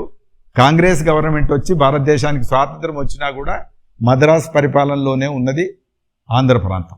అంటే ఇవాళ రాయలసీమ ప్రాంతం, ఆంధ్ర ప్రాంతం అని చెప్పబడుతున్నటువంటి జిల్లాలన్నీ కూడా మద్రాస్ కింద ఉన్నాయి. వాళ్ళు అక్కడికే ఉద్యమం చేస్తున్నారు. వాళ్ళది ఒక ప్రత్యేకమైనటువంటి కథ. అక్కడ కూడా మద్రాసు వల్ల ఆధిపత్యం పెరిగింది. వాళ్ళ జడ్జీలు, వాళ్ళ ఉద్యోగాలు, వాళ్ళే ఎక్కువ మంది ఉద్యోగాల్లో ఉండటం, ఇవన్నిటితోని తెలుగు వాళ్ళంతా అక్కడ ఆంధ్ర వాళ్ళంతా ఉద్యమం చేశారు. ఆ చేసినప్పుడు దానికి చిట్ట చివరి దశలో ఒప్పుకొని నెహ్రూ వాళ్ళ రాష్ట్రం వాళ్ళకి ఇచ్చాడు. దానికి ప్రధాన కారణంగా మీరు పేరు విని ఉండొచ్చు, పొట్టి శ్రీరాములు అనేటువంటి ఆయన అమర నిరాహార దీక్ష చేస్తాడు. ఆయన అమరజీవి పొట్టి శ్రీరాములు అని కూడా అంటారు. ఆయన మద్రాసు నుంచి ఆంధ్ర ప్రాంతం విడిపోవాలని ఉద్యమం చేశాడు. బహుశా 56 రోజులు ఎంతో చేసిన తర్వాత ఆ రాష్ట్రం ఆంధ్ర రాష్ట్రం అనేటువంటి రాష్ట్రం, ప్రదేశ్ లేదు అప్పుడు, ఆంధ్ర రాష్ట్రం ఇస్తారు. 53 అక్టోబర్ ఏమో ఉంటుంది. ఇచ్చినప్పుడు ఈ పొట్టి శ్రీరాములకి ఏం చెప్తారంటే చెన్నై కూడా మనదే, చెన్నైని మనం తీసుకొచ్చుకోవాలంటారు. చెన్నై పట్టణం కూడా ఇవ్వాలని నిరాహార దీక్షను కంటిన్యూ చేయించారు. ఈ లోపల ఆయన 56 తర్వాత 62 రోజులకు ఆయన చనిపోయింది. ఆ చనిపోవడంతో ఉద్యమం ఇంకా పెద్దగా అయిపోయింది. సరే, అప్పుడు చెన్నై ఇవ్వడం అయితే సాధ్యం కాదు, మీరు ఆంధ్ర రాష్ట్రం తీసుకోకపోతే మీ ఇష్టం, మేమేం చేయలేమని చెప్పి స్పష్టంగా ప్రకటిస్తారు. అప్పుడు ఆంధ్ర రాష్ట్రం ఏర్పడ్డది. అక్కడ ఏర్పడ్డదానికి టంగుటూరు ప్రకాశం పంతులు ముఖ్యమంత్రి. ఇక్కడ ఏర్పడ్డటువంటి రాష్ట్రానికి బూరుగుల రామకృష్ణరావు ముఖ్యమంత్రి. కాబట్టి ఎవరి జీవితం వాళ్ళు గడుపుతున్నారు. అయితే రాయలసీమ వాళ్ళు వాళ్ళ మీద ఎప్పటికప్పుడు యుద్ధం, వాళ్ళను వ్యతిరేకించేవాళ్ళు. రాయలసీమ వాళ్ళు ఏమడిగారంటే, మేము మీతో కలవాలంటే మాకు మద్రాసీలతో కలవడమే ఇష్టం. కోస్తాంధ్ర ప్రాంతం వాళ్ళతో మమ్మల్ని కలిస్తే మనం మింగేస్తారు. వాళ్ళు అప్పటికీ ధవళేశ్వరం ఆనకట్ట, ఈ రాజమండ్రిలో కట్టినటువంటి ఆనకట్ట ఏదైతుందో దాంతో డబ్బులు బాగా వచ్చినాయి, పంటలు బాగా పండినాయి, వాళ్ళ డబ్బు ఎక్కువ ఉంది, సినిమా ఇండస్ట్రీ మీద, ఇతర పరిశ్రమల మీద అధికారం వచ్చేసింది. కాబట్టి వీళ్ళు మింగేస్తారనే భయంలో రాయలసీమ వాళ్ళు ఉన్నారు. కాబట్టి రాయలసీమ వాళ్ళు ఇష్టపడలేదు. ఇష్టపడకపోతే రాయలసీమ వాళ్ళకి ఏం చెప్పారు అంటే, అప్పుడు దేశోద్ధారక నాగేశ్వరరావు పంతులు అనేటువంటి ఆయన వాళ్ళ ఇంట్లో కూర్చుండి పెట్టుకొని ఒక ఒప్పందం రాసుకుంటారు. దాన్ని శ్రీబాగ్ ఓడంబడిక అంటారు. దాంట్లో ఏంటిదంటే రాయలసీమ వాళ్ళకు రాజధాని ఇవ్వాలి. ఈ ఆంధ్ర రాష్ట్ర రాజధాని ఎక్కడ ఉండాలంటే రాయలసీమకు ఉండాలి. రాయలసీమకు ఉండాలంటే కర్నూలు రాజధాని. కర్నూలు రాజధానిగా ఆంధ్ర రాష్ట్రం అవతరించింది 53లో. హైదరాబాద్ రాజధానిగా హైదరాబాద్ రాష్ట్రం ఇక్కడ వచ్చింది. వాళ్ళ దృష్టి కర్నూలుకు పోవడం ఇష్టం లేదు ఆంధ్రులకు. వాళ్ళకి విజయవాడ కావాలని ఉంది. విజయవాడ రాష్ట్రానికి రాయలసీమలో ఒప్పుకోలేదు. కాబట్టి వాళ్ళ దృష్టి ఏమున్నది అంటే వీళ్ళు ఒప్పుకోవాలంటే మనం విజయవాడ అయ్యే పరిస్థితి లేదు కనుక, కర్నూలులో ఉండడం ఇష్టం లేదు కనుక, మొన్న ఎవరో చెప్తున్నారు కర్నూలులో ఆఫీస్ లేవు, గుర్రాల శాలల్లో ఈ సెక్రటేరియట్ నడిపించిండ్రు. కాబట్టి ఇట్లా ఉంటే మనం ఎన్ని రోజులైనా డెవలప్ కాము. డెవలప్ అయినటువంటి ప్రాంతం హైదరాబాద్ కనుక హైదరాబాదులతో కలవాలనేటువంటి ఒక ఆలోచన వాళ్ళు చేశారు. చేసి తెలుగు వాళ్ళందరికీ ఒకటే రాష్ట్రం అనే స్లోగన్ తీసుకొచ్చారు. ఎందుకు హైదరాబాద్ అభివృద్ధి అయినటువంటి రాజధాని మనకు దొరుకుతుంది అనేటువంటి ఉద్దేశంతో తెలుగు వాళ్ళందరూ తెలుగు మాట్లాడే వాళ్ళందరికీ ఒక రాష్ట్రం ఉండాలి అని భాషా ప్రాతిపదికన రాష్ట్రాలు స్లోగన్ తీసుకొచ్చారు. విశాలాంధ్ర నినాదం అంటాం దాన్నే. వాళ్ళు తీసుకొచ్చేసి దాన్ని అడ్వాన్స్గా తీసుకొచ్చి ఇక్కడ తెలంగాణలో కొంచెం ప్రచారం చేస్తే తెలంగాణ వాళ్ళు నమ్మారు. ముఖ్యంగా ఇక్కడ సురవరం ప్రతాప్ రెడ్డి లాంటి వాళ్ళను, కాళోజీ లాంటి వాళ్ళను, దాశరథి లాంటి వాళ్ళను, దేవులపల్లి రామాంజనరావు లాంటి వాళ్ళను, అంటే కల్చరల్ మూమెంట్లో ముందున్న వాళ్ళను ముందు ఒప్పించారు.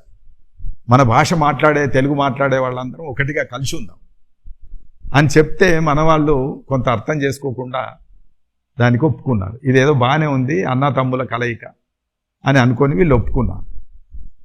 కానీ అప్పటికీ ఇక్కడ తెలంగాణ సపరేట్గా ఉండాలనేటువంటి ఒక వాదం నడుస్తుంది. వాళ్ళందరూ కూడా ఫజల్ అలీ కమిషన్ అనేటువంటిది వేస్తే ఫజల్ అలీ కమిషన్ ముందర చెప్తారు మేము తెలంగాణ విడిగా ఉంటామని చెప్తారు. విడిగా ఉంటామని చెప్పినా కూడా అప్పుడు వీళ్ళ ఒత్తిడి ఎక్కువై తెలంగాణలో 2 గ్రూపులు అయినాయి కనుక తెలంగాణలో కలిసి ఉండాలనేటువంటి వాదులు కూడా పెరిగారు కనుక అప్పుడు ఏర్పడ్డటువంటిది ఫజల్ అలీ కమిషన్ కాదని కూడా ప్రత్యేకంగా ఏర్పాటు చేస్తారు. దానికోసం పెద్ద మనుషుల ఒప్పందం ఒకటి రాసుకుంటారు. దీన్ని జెంటిల్మెన్ అగ్రిమెంట్ అంటారు. దీని మీద ఇక్కడి వాళ్ళు అక్కడి వాళ్ళు, ఇక్కడ ఒక 4 అక్కడ ఒక 4 సంతకాలు చేయాలి. సంతకాలు చేసి తెలంగాణ వాళ్లకు భయం ఉంది కాబట్టి, మింగేస్తారని అణిచేస్తారని భయం ఉంది కాబట్టి అణిచేయకుండా ఉండడం కోసం కొన్ని రాసుకున్నారు. ఏంటిదంటే తెలంగాణలో ఏ భూమి కూడా 1 ఎకరం భూమి కూడా ఆంధ్ర ప్రాంతం వాళ్ళు కొనొద్దు, తెలంగాణలో ఏర్పడేటటువంటి ఉద్యోగాలన్నీ తెలంగాణ వాళ్ళకే ఇవ్వాలి అని ఇట్లా కొన్ని ప్రత్యేకమైనటువంటి రూల్స్ వాళ్ళు రాసుకున్నారు. అంటే ఒకటి ఉద్యోగాల సమస్య ఒకటి మనం ప్రధానంగా ముందట పెట్టినప్పుడు ఇక్కడ భూములు వాళ్ళు కొనుక్కొని వాళ్ళ చేతిలోకి తీసుకెళ్ళుకుంటారు. మొత్తం మా అగ్గోసగ్గు అమ్ముకుంటాం, వాళ్ళు కొనుక్కుంటారు అనే భయం ఒకటి ఉండే. ఈ 2 భయాలకి దాంట్లో రాసుకున్నారు. కాబట్టి నిరుద్యోగ సమస్య, భూమి సమస్య, ఇక్కడి అభివృద్ధి సమస్య, ఈ 3-4 రాసుకొని అట్లని రాజకీయమైనటువంటి సమస్య ఒకటి ఉండే. వాళ్ళు వచ్చిందంటే మొత్తం మంత్రులు, ముఖ్యమంత్రులు వాళ్ళే అవుతారు, మనకేం ఉండదు అంటే ఒక ఉప ముఖ్యమంత్రి పదవి కూడా ఇవ్వాలని రాసుకున్నారు. ఒకసారి ముఖ్యమంత్రి వాళ్ళైతే మరొకసారి ముఖ్యమంత్రి వీళ్ళు కావాలని కూడా రాసుకున్నారు. ముఖ్యమంత్రి ఆంధ్ర ప్రాంతం వాళ్ళు అయినప్పుడు తెలంగాణ వాళ్ళు ఉప ముఖ్యమంత్రి ఉండాలి, తెలంగాణ వాళ్ళు ముఖ్యమంత్రి అయినప్పుడు ఆంధ్ర ప్రాంతం వాళ్ళు ఉప ముఖ్యమంత్రి అయితే ఉండాలి అని కూడా రాసుకున్నారు. ఈ రాసుకున్న దానికి పెద్ద మనుషుల ఒప్పందం అంటాం. ఈ పెద్ద మనుషుల ఒప్పందం అనేటువంటిది చిట్ట చివరికి వచ్చేసరికి తీసి అవతల వారేసి 1956 నవంబర్ 1 ఆంధ్రప్రదేశ్ ఏర్పడ్డది. ఆంధ్రప్రదేశ్ ఏర్పడ్డ తెల్లవారి నుంచి అప్పటిదాకా తెలుగు వాళ్ళంతా ఒకటే అన్నారు. తెలుగు మాట్లాడే వాళ్ళంతా మీది తెలుగు, మా తెలుగు అన్నారు, మనమంతా తెలుగు అన్నారు. కానీ తెల్లవారి నుంచి నవంబర్ 2వ తారీఖు నుంచి మీ తెలుగు వేరే ఉందని మొదలుపెట్టారు. అప్పటిదాకా ఒకటే అన్నారు. 2వ తేదీ నుంచి మీ తెలుగు మా తెలుగులాగా లేదు, మా తెలుగు మంచిది, మా తెలుగు గొప్పది, మా తెలుగు అందంగా ఉంది, మీ తెలుగు మాకు అర్థమైతే లేదు అని మొదలుపెట్టారు. మొదలుపెట్టి ఈ ఉర్దూ మీడియం చదువుకొని వచ్చినటువంటి వాళ్ళకి ప్రమోషన్లు ఇవ్వకుండా ఆపారు. మన వాళ్ళ దగ్గర యూనివర్సిటీలో ఉర్దూ మీడియం ఉంది కాబట్టి ఉర్దూ మీడియం చదువుకున్న వాళ్ళకు ప్రమోషన్ ఇవ్వలేదు. ప్రమోషన్ ఛానల్ దగ్గర ఎవరికి మొదటి ప్రాధాన్యత అంటే ప్రిఫరెన్స్ ఎవరికి అంటే ఇంగ్లీష్ చదువుకున్న వాళ్ళకు మొదటి. సో ఇంగ్లీష్లో ఫైల్ రాయడం మొదలుపెట్టారు. మన వాళ్ళేమో ఉర్దూలో ఫైల్ రాసి నేర్చుకున్నారు, ఫైల్ రాయడం అలవాటు. మన వాళ్ళేమో ఇంగ్లీష్లో ఫైల్ రాయాలని చెప్పారు, దానికోసం పరీక్షలు పెట్టారు, దానికోసం మనం పాస్ కాకపోతే ఈ ప్రమోషన్ ఛానల్ ఆపేశారు. అంటే మన వాళ్ళు పైకి పోతలేరు, వాళ్ళు పైకి పోతున్నారు, వాళ్ళకి పైకి పోయి పెత్తనం మొదలుపెట్టారు. ఇదేందా మనం రాసుకున్నది ఏంటిది, వాళ్ళు జరుగుతున్నది ఏంటిది అని మనం పెద్ద మనుషుల ఒప్పందాన్ని తీసుకుపోయి వాళ్ళ ముందట అప్లికేషన్లు పెడితే ఏదో అయిపోయింది అని చెప్పి ఎగసక్యం ఆడడం, ఎగతాళి చేయడం ఇవి మొదలుపెట్టారు. ఇవి మొదలుపెట్టి ప్రాజెక్టు కడితే మన జోకులు చెప్తుంటారు. నాగార్జున సాగర్ ప్రాజెక్టు కట్టినాక మనోళ్ళు పోయి ఎవరో అడిగారు, ఏంటిది మా నీళ్ళ సంగతి ఏం చేసిండ్రు అని చెప్పి రిప్రజెంటేషన్ పోయి అడుగుతారు, తెలంగాణ ప్రతినిధులు పోయి అడుగుతారు. అడిగితే ఏ నీళ్ళు అని గ్లాసులో 2 గ్లాసుల్లో నీళ్ళు తెప్పించి, ఇవేనా మీరు తాగాల్సింది, నీళ్ళు ఇవేనా మీరు అడిగేది అంటే అంత ఎగతాళి చేసారు. అట్లనే ఇంకొక జోక్ కూడా చెప్తారు మనోళ్ళు, నిజంగా వాళ్ళు చేశారో లేదో నాకు తెలియదు కానీ మనోళ్ళు అయితే చెప్పారు.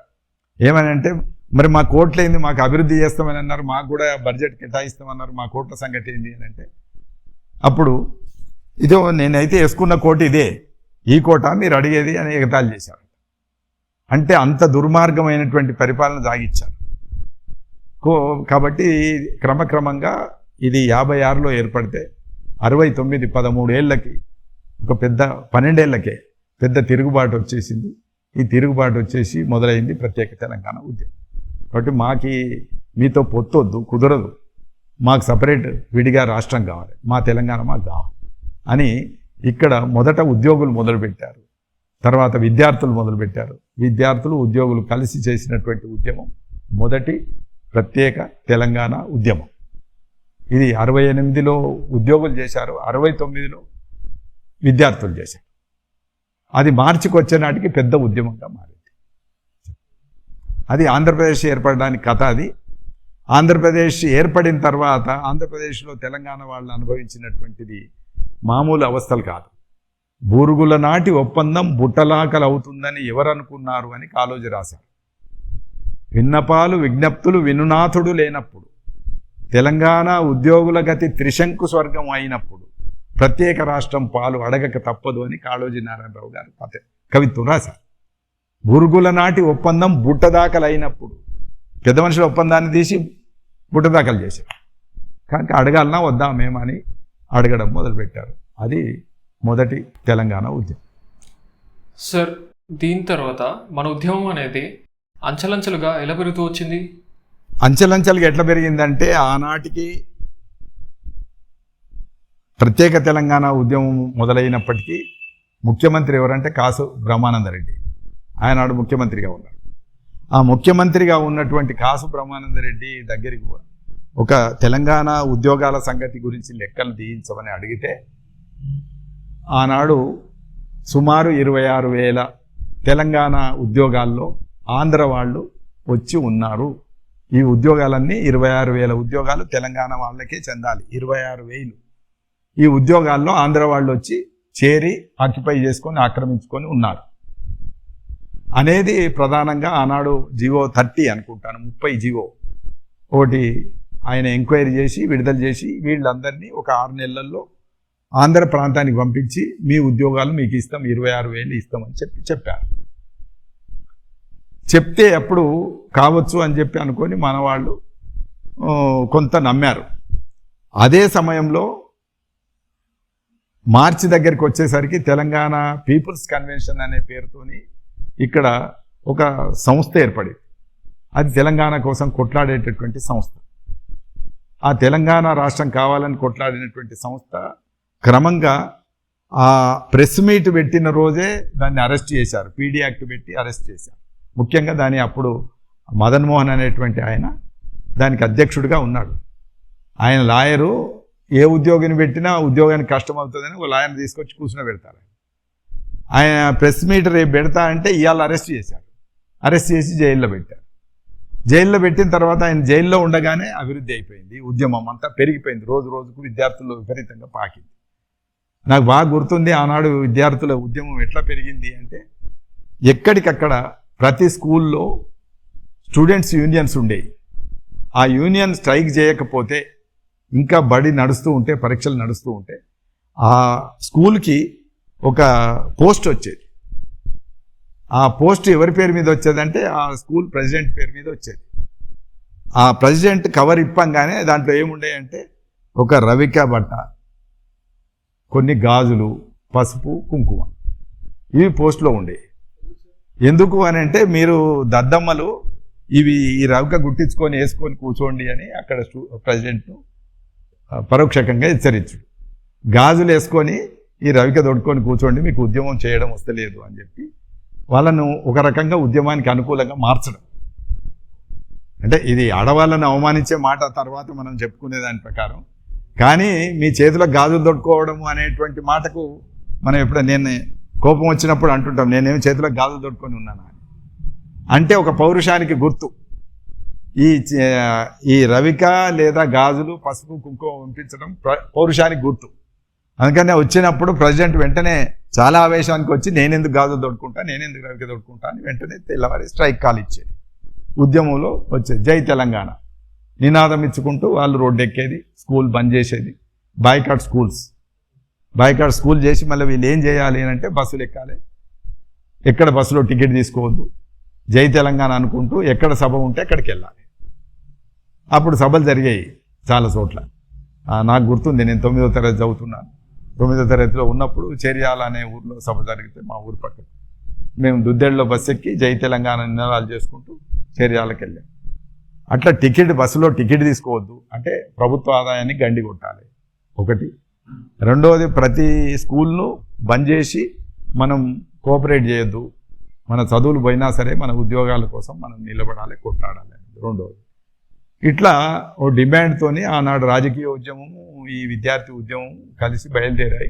మేము వచ్చేసరికి చెన్నారెడ్డి అనే నాయకుడు దీనికి వస్తాడు. వచ్చినాక అది మరింత తీవ్రతరం అవుతుంది.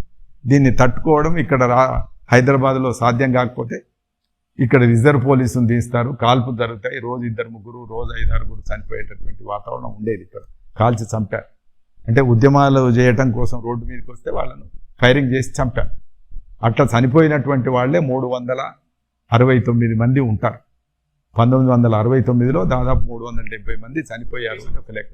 ఒకే సంవత్సరం కాదు, కేవలం 3-4 నెలల్లో, 3-4 మంత్స్. ఇదంతా జరిగింది. నాకు బాగా గుర్తుంది ఏంటంటే మే, జూన్, జూలై 3 నెలల్లో జరిగింది. ఈ 3 నెలల్లో దాదాపు 370 మంది చనిపోయారు ఫైరింగ్లో. ఎక్కడికక్కడ కాల్చి చంపడం మొదలుపెట్టారు మనోళ్ళు కూడా. అది చాలా హింసాత్మకంగా జరిగింది ఉద్యమం. ఆనాడు ఆంధ్రులు అయితే భయపడిపోయారు. ఆంధ్రులు ఎక్కడన్నా ఉంటే వాళ్ళ హోటళ్ళు గాలబెట్టడం, వాళ్ళ షాపులు గాలబెట్టడం, ఇట్లా ఒక హింసాత్మకమైనటువంటి ఉద్యమం. అది 2-3 నెలల్లోనే చాలా తీవ్రతకు వెళ్ళిపోయింది. వాళ్ళంతా భయపడి పరిగెత్తారు ఇక్కడ నుంచి, హైదరాబాద్ విడిచిపెట్టి వెళ్ళిపోయారు చాలామంది.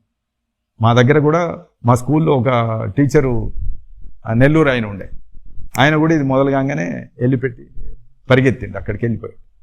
అట్లా వీళ్ళందరికీ ఇక్కడ చేసే ఉద్యోగులు కానీ ఇక్కడ వ్యాపారం కోసం వచ్చిన వాళ్ళు కానీ వీళ్ళందరూ కూడా ఇడిచిపెట్టి ఆంధ్రాకి వెళ్ళిపోవాల్సినటువంటి పరిస్థితి అంత తీవ్రంగా ఉద్యమం వచ్చింది. ఇది ఒకటి కాలబెట్టుడు. రెండవది కొన్ని చోట్ల చెప్పడం ఏంటంటే వాళ్ళను కొంచెం హెరాస్ చేసిండ్రని కూడా చెప్తారు. ఇవన్నిటి యొక్క ప్రభావంతో ప్రత్యేక తెలంగాణ ఉద్యమం ఆకాశానికి ఒక మంటలాగా, పెద్ద పెనుమంటలాగా మారిపోయింది.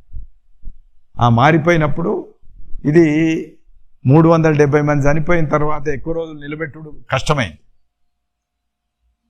స్కూళ్ళు నష్టమైన తర్వాత తల్లిదండ్రులు బాధపడి మా పిల్లల విద్యా సంవత్సరం వేస్ట్ అవుతుందని బాధపడడం మొదలుపెట్టారు. కాబట్టి పరీక్షలు పెడతాం మళ్ళీ రాయాలని అప్పుడు కర్ఫ్యూలు పెట్టి కంట్రోల్ చేసి ఇదంతా చేసిన తర్వాత మళ్ళీ పరీక్షలు రాయడానికి మన వాళ్ళు ఒప్పుకున్నారు.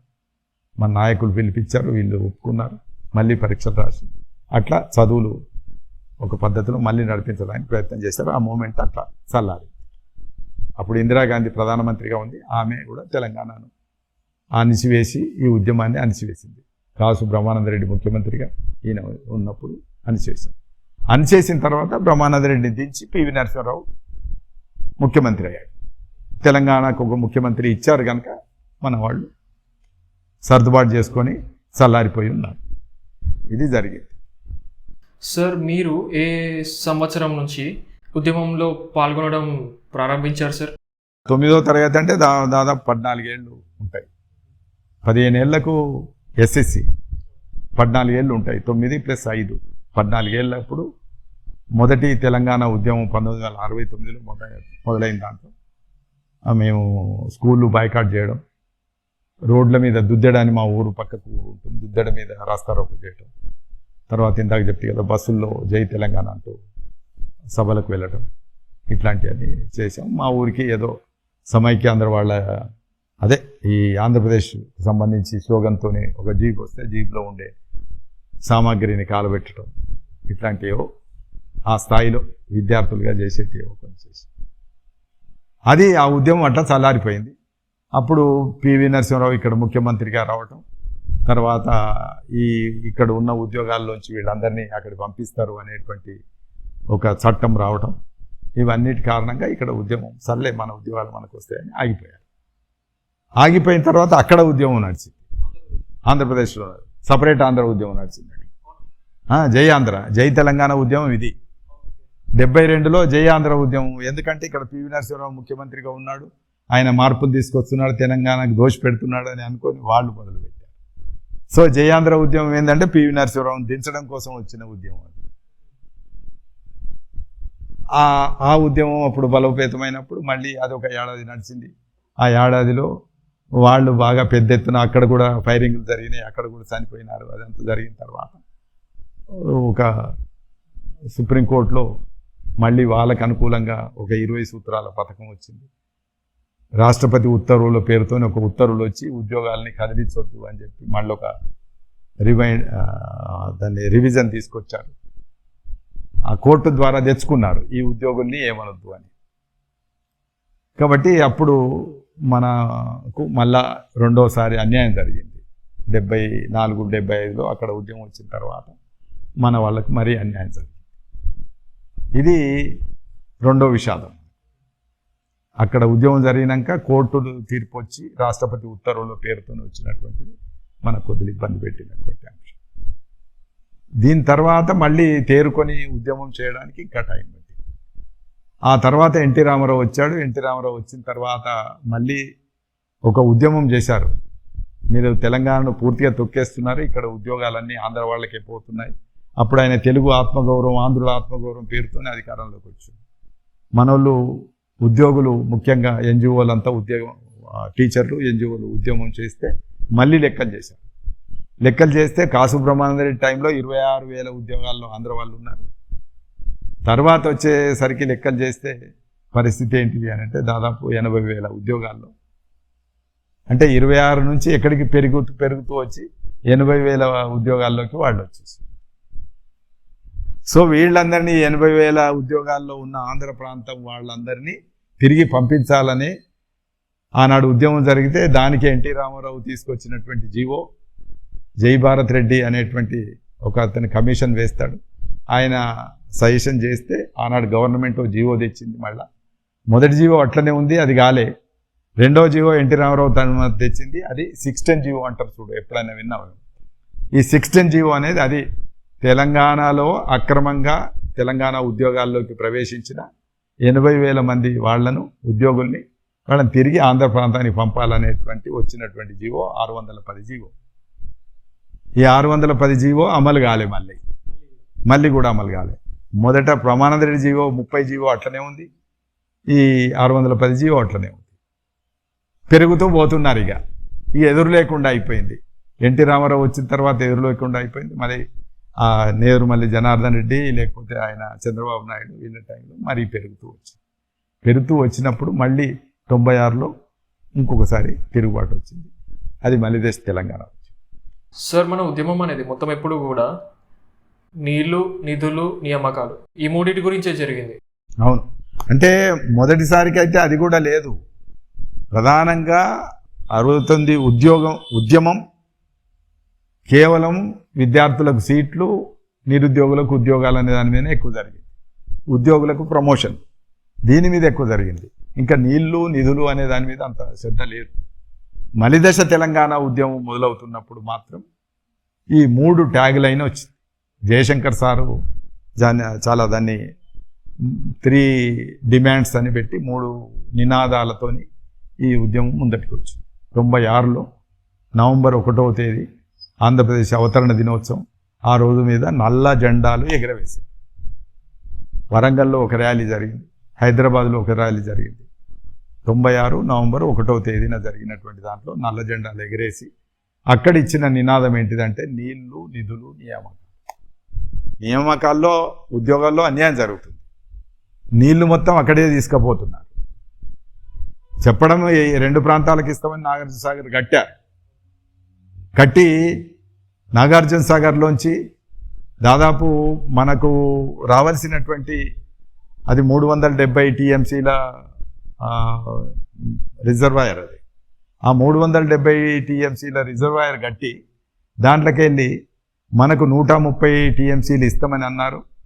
ఆ 130 టీఎంసీలు కూడా ఇవ్వకుండా దాదాపు 60-70 టీఎంసీలు ఇచ్చి మిగతా అన్ని కూడా అవతల ప్రాంతాన్ని తీసుకుపోతుంది. అంటే వాళ్ళకి ఆ 170 మనకు 130 టీఎంసీలు అట్లా ఏదో లెక్క ఉంటుంది. ఆ లెక్కలోంచి మన నీళ్లు ఆ నీళ్లు అన్ని అటే తీసుకొని వెళ్ళడం మొదలుపెట్టారు. ఏంటిది అని అంటే మాది డౌన్లో ఉన్న ప్రాజెక్ట్ కాలువ కనుక మా కాలువలోకి ఎక్కువ నీళ్ళు వస్తాయన్న. మాది డౌన్లో ఉంది, ఆ డౌన్లో ఉంది కనుక మాకు నీళ్ళు ఎక్కువ వస్తున్నాయి, దానికి మేమేం చేస్తామన్నా. కానీ అది కరెక్ట్ కాదు. దానికి ఏమైంది, మొదట మనం ప్రాజెక్టు నిర్ణయం చేసినప్పుడు ఏలేశ్వరం దగ్గర కట్టాలని అనుకున్నాం.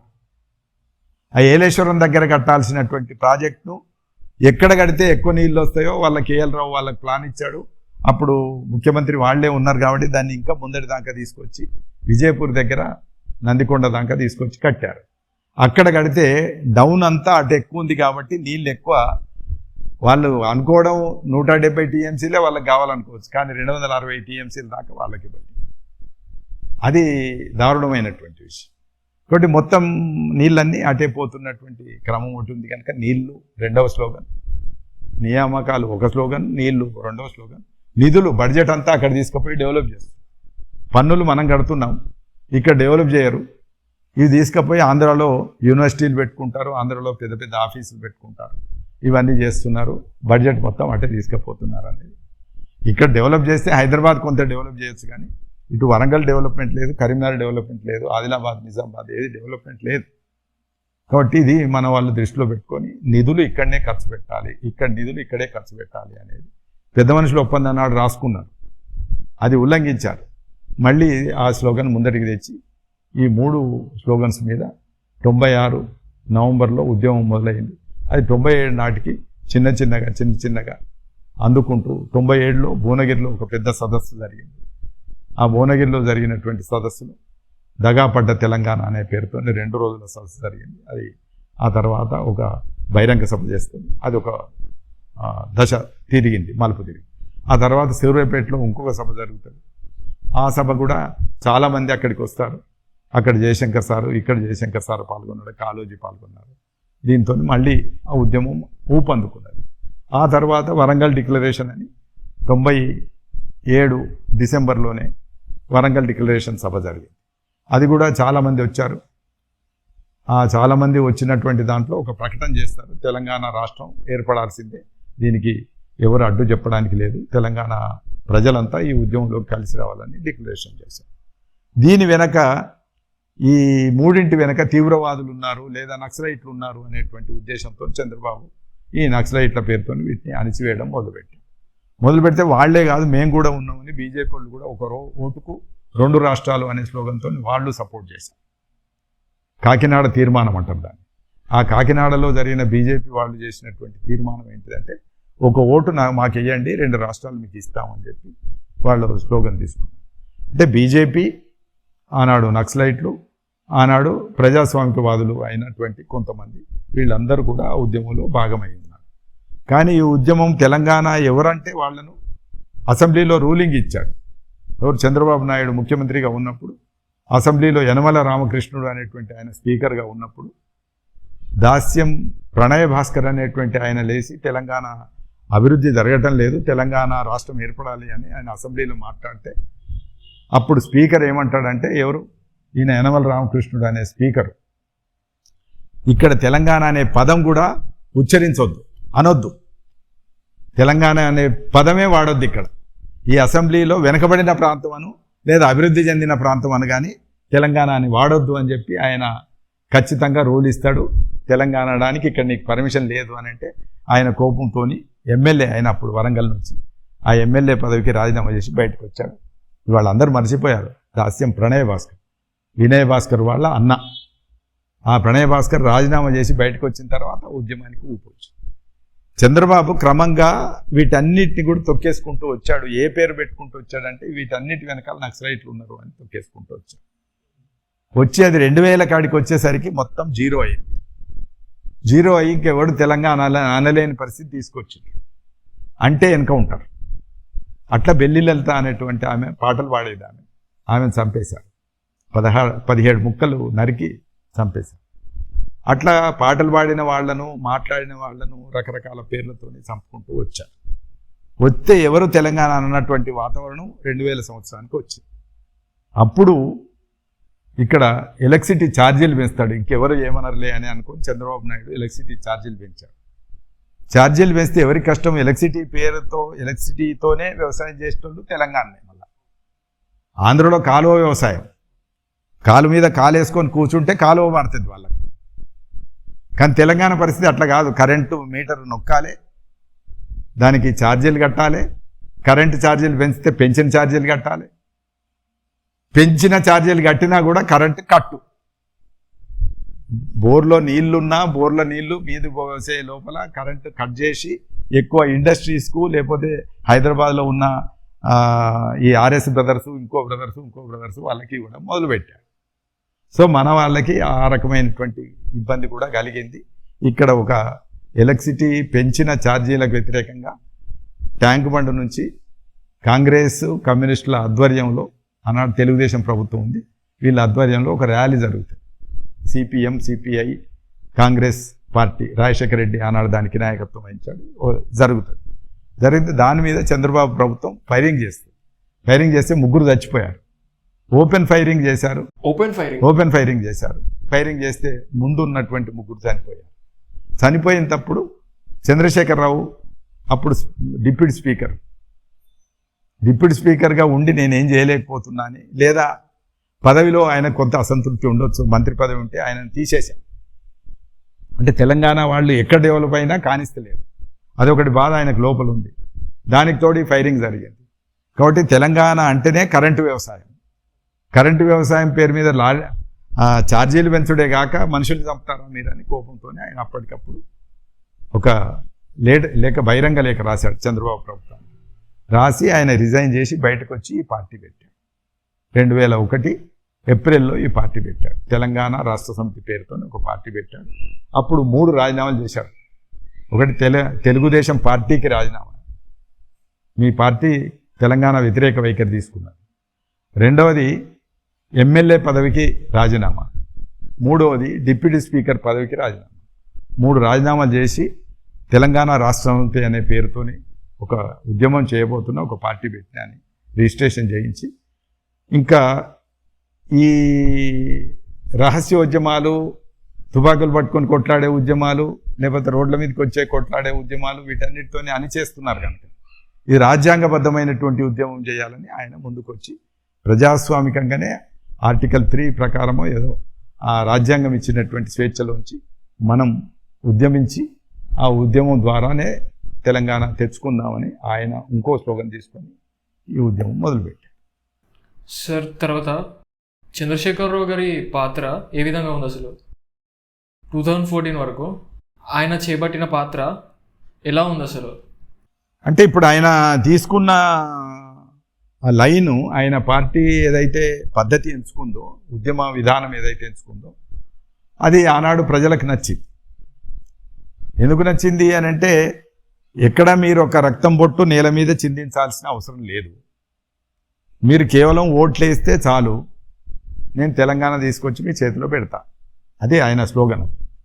నీళ్లు, నిధులు, నియామకాలు, తెలంగాణ సోయి పెంచుకోవాలి, తెలంగాణ డిమాండ్ సాధించుకోవాలి, తెలంగాణ రాష్ట్రం కూడా సాధించుకోవాలని ఆయన పెట్టాడు. అప్పుడు కాంగ్రెస్, టీఆర్ఎస్ జతగట్టినాయి. 2004లో ఎన్నిక వస్తుంది. చంద్రబాబు నాయుడుకు వ్యతిరేకంగా రాజశేఖర రెడ్డి ఆధ్వర్యంలో కాంగ్రెస్ పార్టీ, చంద్రశేఖరరావు ఆధ్వర్యంలో టీఆర్ఎస్ పార్టీ. అప్పుడు సిపిఐ, సిపిఎం ఈ 4 పార్టీలు ఒకటే చంద్రబాబును ముందు దించేశారు. ముఖ్యమంత్రిగా రాజశేఖర రెడ్డి వచ్చాడు. వచ్చినప్పుడు కేంద్ర ప్రభుత్వంలో ఉన్నటువంటి చంద్రశేఖరరావు 2 మంత్రి పదవులు తీసుకొని, అక్కడ సోనియా గాంధీ, అప్పుడు కేంద్రంలో కూడా కాంగ్రెస్ ప్రభుత్వం ఉంది, సోనియా గాంధీ కాంగ్రెస్ పార్టీ అధ్యక్షురాలు, కేంద్ర ప్రధానమంత్రిగా మన్మోహన్ సింగ్ ఉన్నాడు. ఈ మన్మోహన్ సింగ్తోని సోనియా గాంధీతో ఒప్పించి తెలంగాణ రాష్ట్రం ఇస్తామని అనిపించాడు. ముఖ్యంగా కరీంనగర్లో ఆమె వచ్చి ఎన్నికల ప్రచారం అప్పుడు మీ కరీంనగర్లోనే ప్రకటన చేస్తారు, తెలంగాణ రాష్ట్రం ఇవ్వడానికి మేము సిద్ధంగా ఉన్నాం, మమ్మల్ని గెలిపించండి అని ఇక్కడ ప్రకటన చేశాం. అదొకటి. గెలిచి ప్రధానమంత్రి అయిన తర్వాత యూపీఏకి సంబంధించినటువంటి ఉమ్మడి డిమాండ్స్ ఒకటి రాసుకున్నప్పుడు ఆ ఉమ్మడి రాసుకున్నటువంటి జాబితాలో తెలంగాణ రాష్ట్రం కూడా రాయించాడు. తెలంగాణ రాష్ట్ర ఏర్పాటు అనేది అక్కడ రాయించాడు. ఇవన్నీ టెక్నికల్గా ఏమేమి జరగాలో అవన్నీ ఆయన చేసుకుంటూ వస్తున్నాడు. చాలామందికి ఇవి కొన్ని విషయాలు ఏంటి అంటే ఆయన ఏం చేశాడు అంటారు, కానీ ఆయన ఎప్పుడు ఏ పని చేసినా కూడా వీటన్నిట్లలో కట్టుబడి ఉన్నాడు. కేంద్ర మంత్రిగా ఉన్నప్పుడు అన్ని పార్టీల దగ్గర నుంచి లేఖలు తీసుకున్నాడు. సపరేట్ తెలంగాణ రాష్ట్రం ఏర్పడడానికి మీ వైపు నుంచి మాకు ఒక సపోర్టివ్ లేఖ కావాలని. ఉదాహరణకి మాయావతి ఉంది, బీఎస్పీ పార్టీ నాయకురాలని. ఏదో పని మీద ఈయన దగ్గరికి వచ్చింది. ఈయన కార్మిక శాఖ మంత్రిగా ఉన్నప్పుడు పని కావాలని వచ్చింది. వస్తే మీ పార్టీకి మీరే అధ్యక్షులు కదా, మాకు ఒక లెటర్ ఇవ్వండి. ఆ లెటర్ ఏంటిదంటే తెలంగాణ రాష్ట్రాన్ని మీరు సపోర్ట్ చేస్తున్నట్టు, మీరు మద్దతు పలుకుతున్నట్టు ఒక లెటర్ మాకు ఇస్తే మాకు ఎప్పుడైనా ఉపయోగపడుతుందని ఆ పని ఆమెకు చేసి పెట్టి లేఖ తీసుకున్నాడు. అట్లా ప్రతి పార్టీతోని శరద్ పవార్ ఉన్నాడు, ఆయన నేషనల్ కాంగ్రెస్ పార్టీ, ఆయన మన దగ్గర లేడు, ఆయన మనకేం చేస్తాడని మనం అనుకుంటాం. కానీ ఈ శరద్ పవార్ దగ్గర నుంచి ఓ లేఖ తీసుకున్నాడు. ఆయన చాలా తెలివిగా చేసుకుంటూ వచ్చాడు. కొన్ని ఎవరెవరు చిన్న చితక పార్టీలు, అట్లనే ఈయన ఎవరు మన శిబు సోరెన్, జార్ఖండ్ ముక్తి మోర్చా పార్టీ, జార్ఖండ్ రాష్ట్రం అప్పటికే ఏర్పడ్డది, దానికి ముఖ్యమంత్రి ఆయన. అప్పుడు ఆయన పార్టీ నుంచి ఆయన ద్వారా ఒక లెటర్ తీసుకున్నాడు. ఇట్లా చిన్న చిన్న పార్టీలు ఏవేవి అవుతున్నాయో వాళ్ళందరి దగ్గర నుంచి లెటర్లు తీసుకుంటూ వచ్చాడు. ఈ లెటర్లు తర్వాత ఏం చేస్తాయి ఏం చేయాయి అనేది వేరే విషయం, కానీ వీళ్ళందరినీ ఇట్లా తీసుకుంటూ అన్ని దగ్గర పెట్టుకుంటూ వచ్చాడు. వచ్చిన తర్వాత రాజశేఖర రెడ్డి కూడా వీళ్ళని తొక్కేయడం మొదలుపెట్టాడు. వీళ్ళతో ఒప్పందం చేసుకున్నాడు, తెలంగాణ కోసం కొట్లాడుతా అన్నాడు. ఒకానొక దశలో టీఆర్ఎస్ పెట్టకముందు తెలంగాణ కాంగ్రెస్ కోఆర్డినేషన్ కమిటీ తరఫు నుంచి రాజశేఖర రెడ్డి ఆధ్వర్యంలో తెలంగాణలో 40 మంది ఎమ్మెల్యేలు ఢిల్లీకి వెళ్ళి సోనియా గాంధీకి రిప్రజెంటేషన్ ఇచ్చి వచ్చారు. ఎవరు? రాజశేఖర రెడ్డి ఆధ్వర్యంలో. ఆయన మళ్ళీ ఒప్పందం పెట్టుకున్న తర్వాత ఆంధ్ర ప్రాంతీయుడు కనుక తెలంగాణ తొక్కేయడం మొదలుపెట్టారు. టీఆర్ఎస్కి అప్పుడు 26 మంది ఎమ్మెల్యేలు ఉన్నారు. 26 మంది ఎమ్మెల్యేలు ఉంటే 10 మందిని కొనుక్కున్నాడు, అంటే డబ్బులు ఇచ్చి కొనుక్కొని కాంగ్రెస్లో కలుపుకున్నాడు. కాంగ్రెస్లో కలుపుకుంటే 16 మందే మిగిలారు. 16 మందే మిగిలితే చూసినావా నీ తెలంగాణ వాళ్ళ పరిస్థితి ఏందో అని ఎగతాళి చేశాడు. ఎగతాళి చేసి ఈయన కూడా మిగతా ముఖ్యమంత్రుల కంటే భిన్నంగా పరిపాలించడం లేదు. 6 మంది మంత్రులు ఉంటే నామకే వాస్తే మంత్రులు అయ్యారు టీఆర్ఎస్ వాళ్ళు, వాళ్ళందరూ రాజీనామాలు చేశారు. ఇంకెక్కడ ఏం మాట్లాడనివ్వట్లేదు, ఇక్కడ ఫండ్స్ ఇవ్వటం లేదు. ఇవన్నీ జరుగుతున్నటువంటి దశలో రాజేందర్ లాంటి వాళ్ళని డైరెక్ట్గా అన్నాడు, ఏం రాజేందర్ ఇప్పుడు తలకాయ ఎక్కడ పెట్టుకుంటాం అని కూడా అన్నాడు అసెంబ్లీలో. రాజశేఖర రెడ్డి ఇట్లా కఠిన వైఖరి తీసుకోడు. అప్పుడు దీన్ని ఎదుర్కోవడానికి 16 మంది రాజీనామాలు చేశాడు. అంటే చంద్రశేఖరరావు పద్ధతి ఎట్లా ఉంటుందంటే ప్రజల్ని వీళ్ళంతా ప్రాణాలు కోల్పోతే తిరిగి రావు అనే ఉద్దేశంతో, ప్రాణాలు పోవద్దు అనేటువంటి ఉద్దేశంతో ఆయన ఈ ప్రయోగాలను చేసుకుంటూ వచ్చాడు. నన్ను గెలిపించారు కాబట్టి తెలంగాణ రానప్పుడు 10 మందిని కొన్నప్పుడు నేను ఎందుకని 16 మంది రాజీనామా చేశారు. రాజీనామా చేసి బై ఎలక్షన్ పెట్టించారు. అంటే తెలంగాణ బలంగా ఉందని చెప్పాలనేది ఆయన ప్రయత్నం, ప్రూవ్ చేసుకోవడానికి. చేస్తే రాజశేఖర రెడ్డి డబ్బులు పెట్టి ఏం చేశాడు అని అంటే విపరీతంగా డబ్బులు గుమ్మరించడం వల్ల 16 మంది రాజీనామా చేసి ఎలక్షన్కి పోతే కేవలం 9 మంది 7 మంది మాత్రం గెలిచి 9 మంది కాంగ్రెస్కి వెళ్ళారు. అంటే కాంగ్రెస్ వాళ్ళు గెలిచారు. అంటే 7 మంది చిట్ట చివరికి వస్తే 7 మందికే అయింది. అది నీ తెలంగాణ ఎక్కడున్నా చెప్పు అని అనడం మొదలు పెడితే దానికి ఉద్యమానికి తీవ్రతరం చేయాల్సినటువంటి ఒక పరిస్థితి ఏర్పడ్డది. ఆ ఏర్పడ్డప్పుడు రాజశేఖర రెడ్డి రెండోసారి గెలవడానికి సన్నాహాలు చేసుకుంటున్నటువంటి దశలో అప్పుడు ఈయన టీడీపీతో పొత్తు పెట్టుకున్నాడు. చంద్రబాబు నాయుడు అయితే తెలంగాణకు వ్యతిరేకంగా ఉన్నాడో ఆయనతో పొత్తు పెట్టుకున్నాడు. మనకందరికీ పొత్తు వరకే కనబడుతుంది.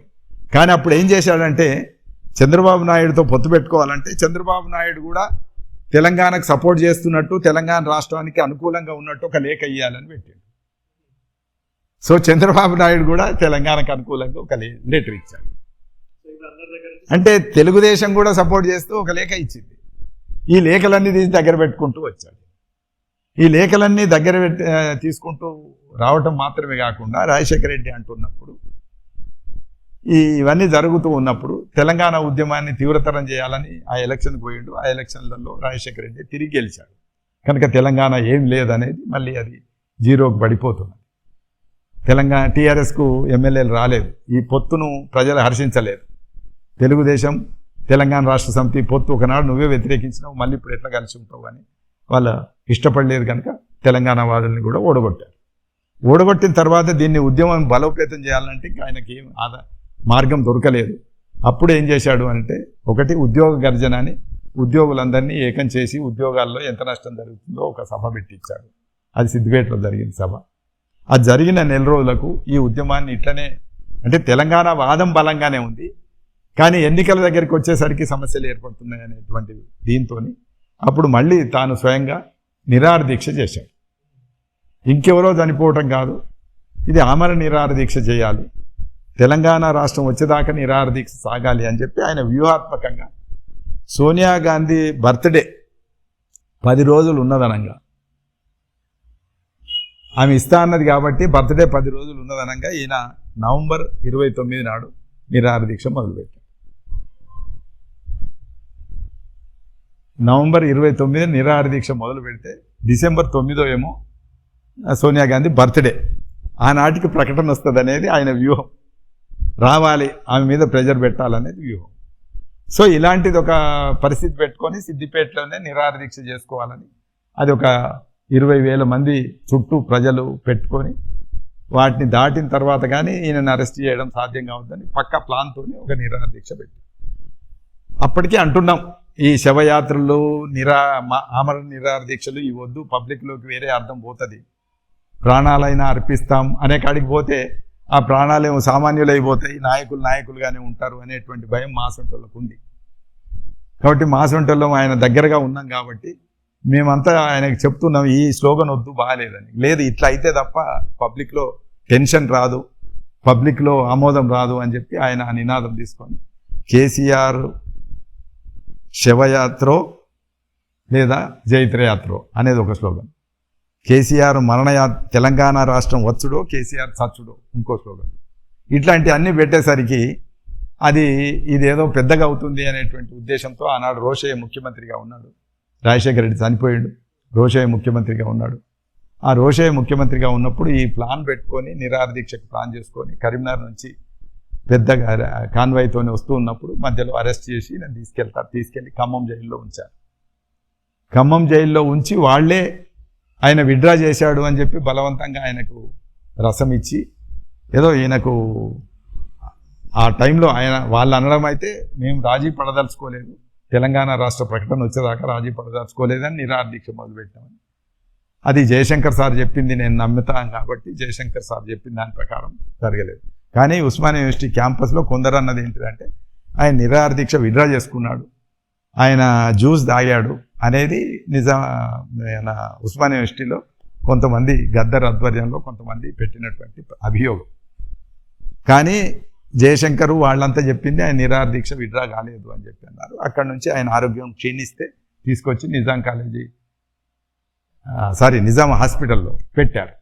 నిజాం హాస్పిటల్లో పెట్టినప్పుడు ఇది ఇట్లా ఉంటే ఎట్లా అని చెప్పి మొదటిసారి ఇట్లా అయితే కష్టం కదా అని చెప్పి శ్రీకాంతాచారి ఎల్బీ నగర్ చౌరాస్తాలో ఆయన మీద పెట్రోల్ పోసుకొని చనిపోయాడు. దీనికి చాలామంది అనే దాని ప్రకారం ఏంటిదంటే ఈ సిద్దిపేటలో కేసీఆర్ని అరెస్ట్ చేస్తే మేము ఆత్మహత్య చేసుకుంటామని హరీష్ రావు ఇంకా కొంతమంది ఎమ్మెల్యేలు వీళ్ళంతా కూడా మీద పెట్రోల్ పోసుకొని బెదిరించడానికి ప్రయత్నం చేశారు. ఆ బెదిరించడానికి ప్రయత్నం చేశారు, అది హెచ్చరించడం బెదిరించడం మాత్రమే. కానీ వాళ్ళు లీడర్లు తెలిసినటువంటిదే కనుక వాళ్ళు దాన్ని తగలబెట్టుకోవడానికి చేసింది కాదు, అది హెచ్చరించడం. దాన్ని అడ్డం పెట్టుకొని వాళ్ళు చెప్తుంటారు ఆయన నానాడు నీకు అగ్గిపెట్టె దొరకలేదా హరీష్ రావు అని అడుగుతుంటారు. అంటే హరీష్ రావు చేసినటువంటి పని బెదిరించడానికే చేసింది కానీ తగలబెట్టుకోవడానికి కాదు.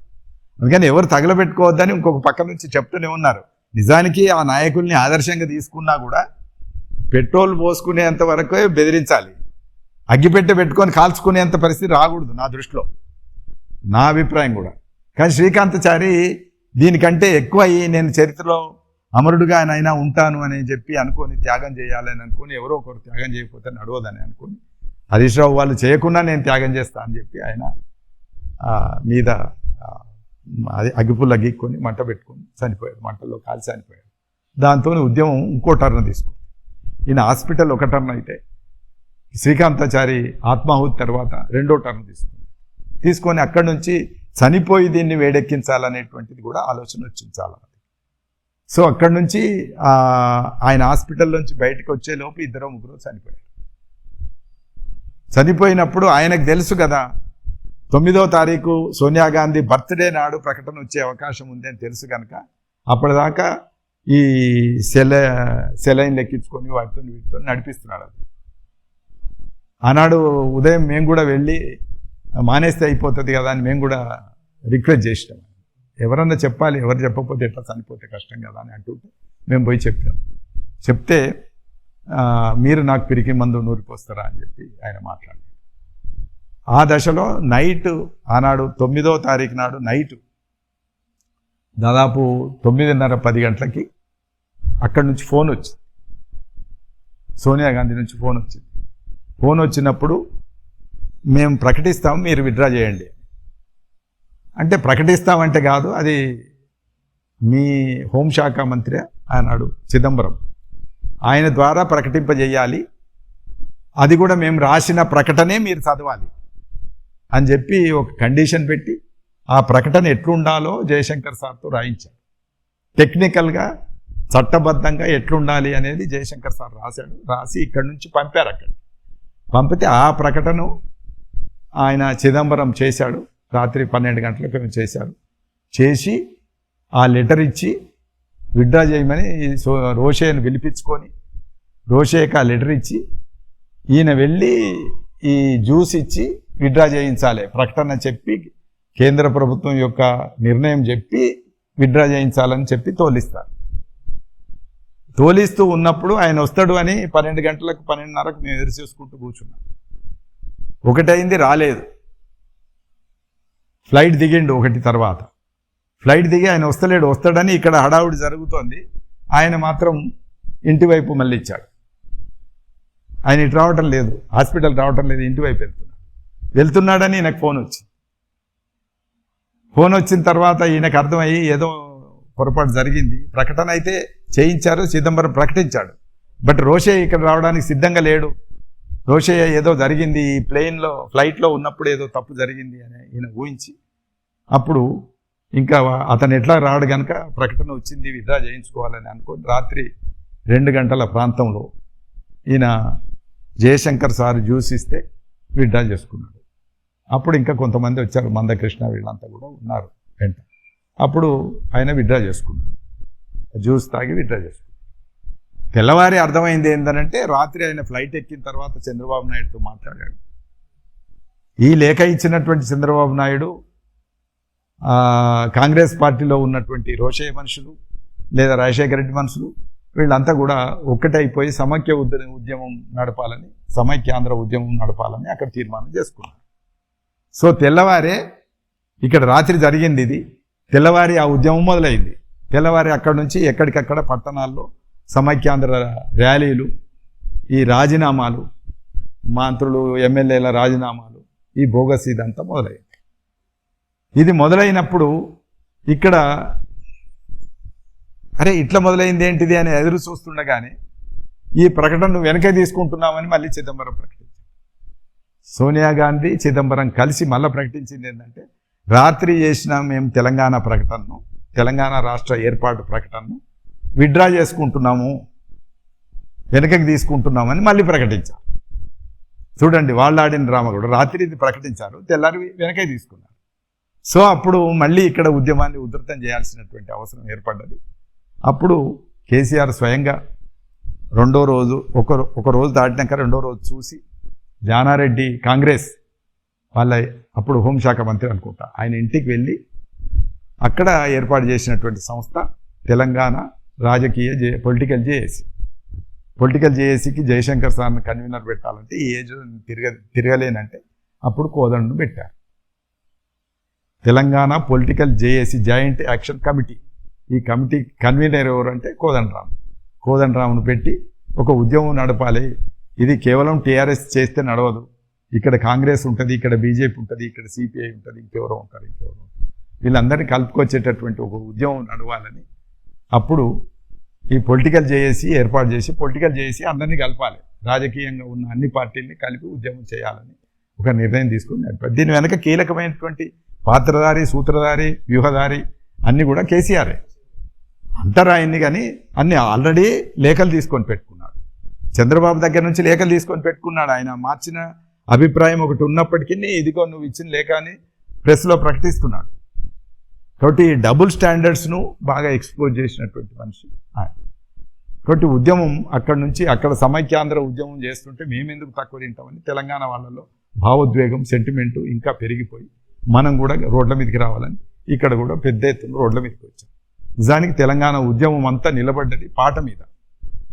తెలంగాణ ఉద్యమంలో బాగా హోరెత్తింది పాటలే, విపరీతంగా పాటలు. వాళ్ళకి సమైక్యాంధ్ర ఉద్యమానికి ఒక్క పాట కూడా లేదు. కానీ తెలంగాణ ఉద్యమానికి వేలాది పాటలు ఉన్నాయి, లక్షలాది పాటలు ఉన్నాయి, గాయకులు ఉన్నారు. వీళ్ళంతా కూడా ముందటికి వచ్చేసి పాడడం, కొత్త పాటలు కట్టడం, ఇవన్నీ చేయటం ఎప్పటికప్పుడు జరిగింది. తెలంగాణ ఉద్యమం బలంగా ఉంది. అప్పటిదాకా తెలంగాణ అననోళ్ళు, తెలంగాణ ఉద్యమం వినని వాళ్ళు, తెలంగాణ ఉద్యమ గాలి సోకని ఊర్లు, ఇవన్నీ కూడా తెలంగాణ వైపు వచ్చినాయి. అది పెద్ద ఎత్తున జరిగి మనకు తిరిగి మళ్ళీ బిల్లు పెట్టక తప్పనటువంటి పరిస్థితి ఏర్పడ్డది.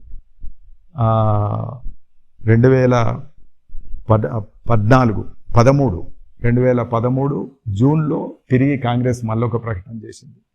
మేము రాబోయే పార్లమెంట్లో పెడతామని చెప్పారు. 2014 మార్చిలో బిల్లు తయారు చేశారు, బిల్లు పెట్టారు. ఆ బిల్లు ఏప్రిల్ నాటికి బిల్లు పాస్ అయింది. ఆ పాస్ అయిన దాని మీద అక్కడ వ్యతిరేకిస్తున్న ఆ పార్టీలన్నీ వ్యతిరేకించినా కూడా బిల్లు పాస్ అయి చట్టం ఏర్పడింది. 2014 మేలో ఎన్నికలు జరిగినాయి. ఎన్నికలు జరిగిన తర్వాత జూన్ 2న కొత్త రాష్ట్రం ఆవిర్భవిస్తుంది, కొత్త ప్రభుత్వం ప్రమాణ స్వీకారం చేస్తుంది. అప్పటి నుంచి తెలంగాణకు కొత్త చరిత్ర, కొత్త రాష్ట్రం, కొత్త వైభవం అని ప్రకటించడం జరిగింది. ఇది కథ. సార్, ఇన్ని సంవత్సరాల నిరీక్షణ, ఇన్ని సంవత్సరాల పోరాటం తర్వాత జూన్ 2, 2014 మనకి మన రాష్ట్రం వచ్చినప్పుడు మీరు ఎలా ఫీల్ అయ్యారు సార్? నేను 2 సార్లు భావోద్వేగానికి లోనై ఉన్నా. ముఖ్యంగా నేను ఇందాక చెప్పాను కదా, 2009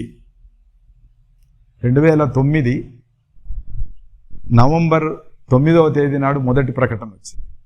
ఆ మొదటి ప్రకటన వచ్చిన నాడు 2 గంటల రాత్రికి నిజాం హాస్పిటల్లో ఉన్నాం.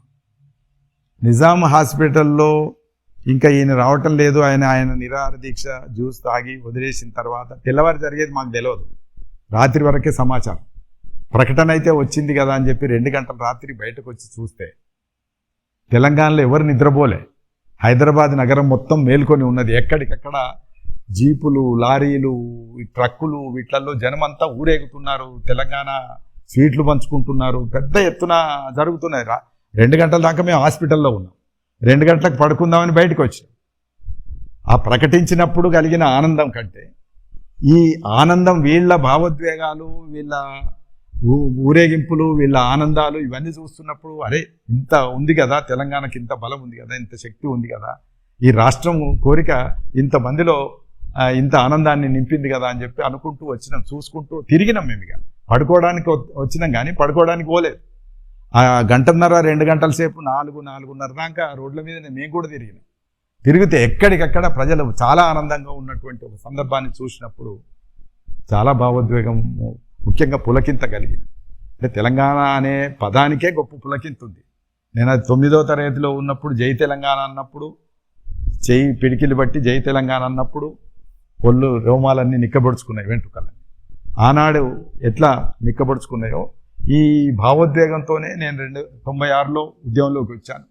2001లో నిజానికి కేసీఆర్ లాంటి వాళ్ళు ఎంతవరకు కలిసి వస్తారో తెలియదు అనేటువంటి భయం ఉన్నా ఆయనతో కలిసి నడిచాను. తెలంగాణ ప్రకటన వచ్చిన రోజు స్వయంగా చాలామంది ప్రజల యొక్క ముఖాల్లో కేరింతల్లో భావోద్వేగాలన్నీ చూశాను. అప్పుడు కూడా చాలా ఉత్సాహంగా మళ్ళీ తిరిగి పులకింతగలిగేది. అట్లనే బిల్లు పాస్ అయిన రోజున ఆయన బిల్లు పాస్ అవుతుందని తెలుసు కనుక నా మీద ఉండే ప్రేమతోని చంద్రశేఖరరావు గారు ప్రత్యేకంగా ఒక ఫ్లైట్ అరేంజ్ చేసి ఢిల్లీకి పిలిపించారు. ప్రత్యేకంగా ఆయన ఎందుకంటున్నానంటే నేను అక్కడ ఉండాలని ఆయన కోరుకున్నాడు. ఆ ప్రకటన వచ్చిన రోజు నేను సిద్దిపేటలో లెక్క ప్రకారం ఉన్నాను ముందు రోజు. కానీ తెల్లవారి బిల్ పాస్ అవుతుందని ఆయనకు తెలుసు కనుక ఆ రోజు బిల్ పెడుతున్నారన్నాడు, నన్ను రమ్మన్నాడు. ఇక్కడ ఒక 10 మందికో ఎంతో ఒక ఫ్లైట్ అరేంజ్ చేశాడు. దాంట్లో కవిత ఒక ఆమె ఇక్కడి నుంచి వెళ్ళింది. దాంట్లో కవిత, నేను, అయాచితం శ్రీధర్ ముగ్గురం అక్కడికి వెళ్ళాం. ఇంకో 2-3 ఉన్నారు కానీ వాళ్ళ పిల్లలు, కవిత వాళ్ళ కొడుకు. మేము 8-10 మందిని ఢిల్లీకి వెళ్ళాం. ఢిల్లీకి వెళ్ళిన తర్వాత ఆనాడు బిల్లు పెడతారు. పెట్టేటప్పుడు ఆయన దగ్గరగా ఉన్నాం కాబట్టి ఆయన సంతోషం, పక్క కేశవరావు ఉన్నాడు, ఆయన సంతోషం, మా సంతోషం, ఇదంతా కూడా అప్పుడు కూడా అపూర్వమైనటువంటి పులకింత. అంతకుముందు ఎప్పుడు అంత ఆనందం పొందలేదు. అంత ఆనందంతో బయట చుట్టూ ఢిల్లీలో కూడా తెలంగాణ లాగే ఉండేది. ఢిల్లీ లాగా లేదు, అది హైదరాబాద్ లాగానే ఉండేది. హైదరాబాద్ లాగానే ఉండి మేము ఎక్కడైతే ఉన్నామో దాని ముందట రోడ్లు అన్నీ మొత్తం కట్టగట్టుకొని చాలామంది వచ్చేసారు. అప్పటికే బయట ఊరేగింపులు తీస్తున్నారు, స్లోగన్స్ ఇస్తున్నారు, ఇవన్నీ జరుగుతున్నాయి. అట్లనే ఆంధ్రభవన్ ఉంది కదా, అది ఆంధ్రభవనే పేరు. ఆంధ్రభవన్లో కూడా తెలంగాణ వాళ్ళు ఉన్నారు. అక్కడ ఊరేగింపులు నినాదాలు జరుగుతున్నాయి. అక్కడ కూడా ఆనందోత్సాహాలు వెల్లువెత్తుతున్నాయి. ఇక్కడ నుంచి దాకా మొత్తం ఢిల్లీ అంతా కూడా హైదరాబాద్ లాగా తెలంగాణ లాగా మారిపోయింది అంటే మనం ఆశ్చర్యపడాల్సిన పని లేదు. అంత ఆనందం అక్కడ కూడా ఉంది. సో అక్కడే ఆనందం ఉందంటే ఇక్కడ ఆనందం చెప్పక్కర్లేదు. ఇక్కడ ఒక గొప్ప ఆనందం, అక్కడ ఆనందం, మొత్తం తెలంగాణ ప్రజల్లో ఉండేటటువంటి ఆనందం అంతా చూసి కళ్ళల్లో ఒక తడి, ఒక ఆనంద బాష్పాలు అంటాం కదా, అట్లాంటి ఒక ఆనంద బాష్పాలు కళ్ళల్లో. సో రాష్ట్రం వచ్చింది, మన కళ్ళ ముందట ఒక ఉద్యమం ఫలవంతమై విజయం సాధించినటువంటి ఉద్యమం లేదు. నేను ఒక 5-6 ఉద్యమాల్లో ఉన్నాను. ఈ 5-6 ఉద్యమాల్లో ఏది విజయం సాధించలే, ఫలితం అందుకోలే. కానీ తెలంగాణ ఉద్యమం ఫలితం అందుకున్నది, రాష్ట్రం సాధించుకున్నది. ఆ రాష్ట్రం సాధించుకొని గర్వంగా కాళ్ళలు ఎగిరేసి తలెత్తుకొని మాట్లాడుతున్నటువంటి సందర్భం. నేను ఎప్పుడో 94లో ఒక కవిత రాశాను. మేము తలెత్తుకునే ఉన్నాం అనే ఒక కవిత రాశాను. తెలంగాణ తలెత్తుకునే ఉంది, కొట్లాడడానికి యుద్ధరంగంలో నిలబడి ఉంది అని చెప్పి రాశాను. సరిగ్గా అట్లా తలెత్తుకుని చరిత్రలో మా రాష్ట్రం మేము చూసుకున్నాం అనేటువంటి సంతోషం నాకు ఆనందం. చాలా ప్రౌడ్ మూమెంట్ సార్, ప్రతి తెలంగాణ పౌరుడికి చాలా ప్రౌడ్ మూమెంట్. అవును, చాలా ప్రౌడ్లీ కదా మనం చూడడం అనేది చాలా గొప్ప విషయం. చాలామందికి ఏమనిపిస్తుంది, గీంత దానికి తెలంగాణ ఎందుకు వచ్చి అని అంటుంటారు. కానీ అది కాదు, గీంత దానికి కాదు, మిగతాది మనం కొట్లాడుకోవాలి, తెచ్చుకోవాలి. మిగతాదే ఏమేమి తక్కువ ఉన్నాయో, ఉద్యోగాలు తక్కువ ఉన్నాయి, కరెక్టే, ఒప్పుకుంటున్నా. ఉద్యోగాలు రాలేదు, చంద్రశేఖరరావు కూడా మాట తప్పాడు, ఇది మనం అనొచ్చు. కానీ తెలంగాణ వచ్చిన తర్వాత కొట్లాడి ఉద్యోగాలు సాధించుకోవాల్సిన పని తప్పనిసరిగా మనందరి మీద ఉంది. ఒక్క యువతరమే కాదు, యువతరాన్ని సపోర్ట్ చేసే అందరి మీద ఉంది. మన ఉద్యోగాలు మనం నింపుకోవాలి ఖచ్చితంగా. నింపకపోతే ఆ ప్రభుత్వాన్ని తప్పుపట్టాలి, ఆ ప్రభుత్వం చేత ఒత్తిడి చేసి నింపించుకోవాలి. తెలంగాణ ఉద్యమం 20 సంవత్సరాలు 30 సంవత్సరాలు మనకి ఇచ్చిన స్ఫూర్తి ఏదైతుందో అది ఎప్పుడు మరవద్దు. కాబట్టి ఇప్పుడు యువతరం మాకు ఉద్యోగాలు ఎట్లా అని దేబరించాల్సిన అవసరం లేదు, రోడ్ల మీదకి రావాలి. అది ఎట్లా తెచ్చుకున్నామో ఇది అట్లా తెచ్చుకోవాలి. ఏంటిది, మన పాలకుడు ఉన్నప్పుడు మనకేం భయం. కాబట్టి మనం తెచ్చుకొని ఉద్యోగాలు సాధించాల్సినటువంటి అవసరం ఉంది. మనం ఆ క్రమంలో ఒక స్ఫూర్తి మనం తెలంగాణ ఉద్యమం నుంచి పొందాలి అనేది నా కోరిక. మన ముందు తరాలు ఎటువంటి విషయాల్ని లేదా ఎటువంటి స్ఫూర్తిని మన ఉద్యమం నుంచి నేర్చుకోవాలంటే ఏం చెప్తారు సార్? ఇప్పుడు ఎప్పుడైనా కూడా మనం చైతన్యంతో ఉండడం అవసరం. ఏ ఉద్యమానికైనా కూడా మనం చైతన్యంతో ఉండాలి. ఏం జరుగుతున్నది అనేది తెలుసుకోవాలి. ఫస్ట్ ఏం జరుగుతున్నదో తెలుసుకుంటే ఏం చెయ్యాలనో తెలుస్తుంది. ఏం జరుగుతున్నదో తెలుసుకోకుండా మనం సెల్ ఫోన్లో మునిగిపోయినామనుకో, వాట్సాప్లో మునిగిపోయినామనుకో, లేదా యూట్యూబ్లో సోషల్ మీడియాల్లో మునిగిపోయి ఇదే సత్యమని అనుకున్నాం అనుకో, మనకేం జరుగుతుందో తెలియదు. కాబట్టి ఏం జరుగుతున్నదో తెలుసుకోవాలి. ఈ ప్రభుత్వం ఎట్లా పనిచేస్తుంది, తెలంగాణ రాష్ట్రం వచ్చిన తర్వాత ప్రభుత్వం లాగా ఉందా, తెలంగాణ భావోద్వేగంతో ఉందా, రెండోసారి ఎన్నికైన తర్వాత తెలంగాణ భావోద్వేగం విడిచిపెట్టిందా, ఎందుకు విడిచిపెట్టింది, ఇవన్నీ కూడా మనం మాట్లాడుకోవాలి, చర్చించుకోవాలి, ఈ చైతన్యం పెంచుకోవాలి ఎప్పటికప్పుడు. తెలంగాణ ఉద్యమం నుంచి యువతరం నేర్చుకోవాల్సింది ఏదన్నా ఉంటే నిరంతరం జాగృతమై ఉండాలి, అంటే మేలికతోని ఉండాలి, ఏం జరుగుతుందో తెలుసుకోవాలి. తెలుసుకున్నప్పుడు ఏం చేస్తామనే దానికోసం కూడా ఇతరులతో కలిసి ఒక వ్యూహంతో ఉండాలి. ఆ వ్యూహం ఎప్పుడు కూడా చొరవతో ఉండాలి. ఒంటరిగాన్ని కాదు, యువతరం ఒంటరిగా ఇవాళ ఫీల్ అవుతుంది కానీ ఒంటరి కాదు. యువతరంతో సీనియర్స్ అయిన మేమందరం ఉన్నాం, మేమంతా కలిసి నడవడానికి సిద్ధంగా ఉన్నాం. కాకపోతే చాలా సందర్భాల్లో యువతరం కూడా ఏమంటే మీరు ముందుంటే మేము నడుస్తాం సార్ అంటారు. కానీ కాదు, మేము ముందుంటా కాదు, యువతరం ముందుండాలి, మేము వాళ్ళకి అండగా ఉండాలి. అది మేము యువకులుగా ఉన్నప్పుడు మేము ముందున్నాం. కాబట్టి ఇప్పుడు యువకులు ముందుంటూ ఉండాలి. ఉద్యోగాలు సాధించాలంటే, హక్కులు సాధించాలంటే యువతరం ముందు ఉండాలి. యువతరం పక్కన మేము కూడా కలిసి నడవాల్సినటువంటి అవసరం. నడుస్తాం కూడా, మాకు వేరే ప్రయోజనాలు లేవు. తెలంగాణ ప్రజలు సంతోషంగా ఉండడానికి మించిన ఇంకొక ఆనందం మాకు లేదు. ఇక్కడ నీళ్లు రావాలి, ఇక్కడ ఉద్యోగాలు రావాలి, ఇక్కడ బడ్జెట్ అంతా కూడా అవినీతి లేకుండా ఖర్చు. ఇప్పుడు ఆ పాత స్లోగన్ పనికిరాదు, మా నిధులు మాకే అనేది కాదు. మా నిధులు మాకే ఉన్నాయి, కానీ నిధులు మాకే మా సొంతంలోకి పోతున్నాయి. సొంతంలోకి పోకుండా ప్రజల కోసం ఖర్చు పెట్టాలని ఇవాళ ఉద్యమం చెయ్యాలి. అంతే కదా, నిధులు వ్యక్తిగత జేబుల్లోకి పోవద్దు, వ్యక్తిగత సూట్ కేసుల్లోకి పోవద్దు. తెలంగాణ నుంచి వస్తున్నటువంటి ఆదాయం, తెలంగాణ ప్రజలు చెల్లిస్తున్నటువంటి ట్యాక్సెస్, తెలంగాణ ప్రజల అభివృద్ధికి, తెలంగాణ ప్రజల వికాసానికే ఖర్చు పెట్టాలి. ఇవి తీసుకపోయి వ్యక్తిగతంగా అవినీతి చేసుకొని నువ్వు 1000 కోట్లు సంపాదించుకున్నావు, నేను 1000 కోట్లు సంపాదించుకుంటా అని పోటీ పడొద్దు. గత ప్రభుత్వంలో పోటీ పడ్డారు, ఇప్పటి ప్రభుత్వంలో పోటీ పడుతున్నారు. ఇవి కాదు, అవినీతి రూపుమాపడం కోసం కూడా ఇంతకంటే పెద్ద ఉద్యమం నడవాలి. అది కూడా ఒక మేలికతోనే, ఒక సామూహిక ఉద్యమం ద్వారానే సాధ్యమవుతుంది. ఇది ఎవరు ఒంటరిగా చేసే పని కాదు, అందరం కలివిడిగా చేయాల్సినటువంటి పని. కాబట్టి అన్ని మాధ్యమాల్ని ఉపయోగించుకొని, అన్ని పుస్తకాలు చదివి, అన్ని విషయాలు తెలుసుకొని అందరం ఒకటై చేయవలసినటువంటి ఒక ఉద్యమం ఇంకా మిగిలే ఉన్నది. అప్పుడే తెలంగాణ సస్యశ్యామలం అవుతుంది. మా ఊరికి కాలువ రాలే, ఇంకా నీళ్లు అక్కడి నుంచి మలన్ సాగర్ దాకా వచ్చినాయి. మలన్ సాగర్లో 50 టీఎంసీలు ఉంటాయి. ఇంత తెలంగాణ ఉద్యమం కోసం కొట్లాడినా, ఇటు ముఖ్యమంత్రి గారు తెలిసి ఉన్నా, అటు భారీ నీటిపారుదల శాఖ మంత్రి తెలిసి ఉన్నా మా ఊరికి కాలువ రాలే. ఇవాళకి మా ఊరికి పోగానే అడుగుతారు, ఏం పడగొట్టినావు అంటారు. ఏం పడగొట్టలే, నిజానికి పడగొట్టాల్సింది ముందుంది, పడగొట్టాలి. కానీ నేను కూడా ఒక్కరిని చేయలేను. అందరు కలిసి చేయాల్సినటువంటి పనులు అందరం కలిసి చేయాలి తప్పకుండా. కాబట్టి మనం నేర్చుకోవాల్సింది, నేను యువతరానికి చెప్పేది ఏంటంటే, ఈ స్పిరిట్, దేన్నైనా గెలిచే శక్తి యువతకు ఉంది.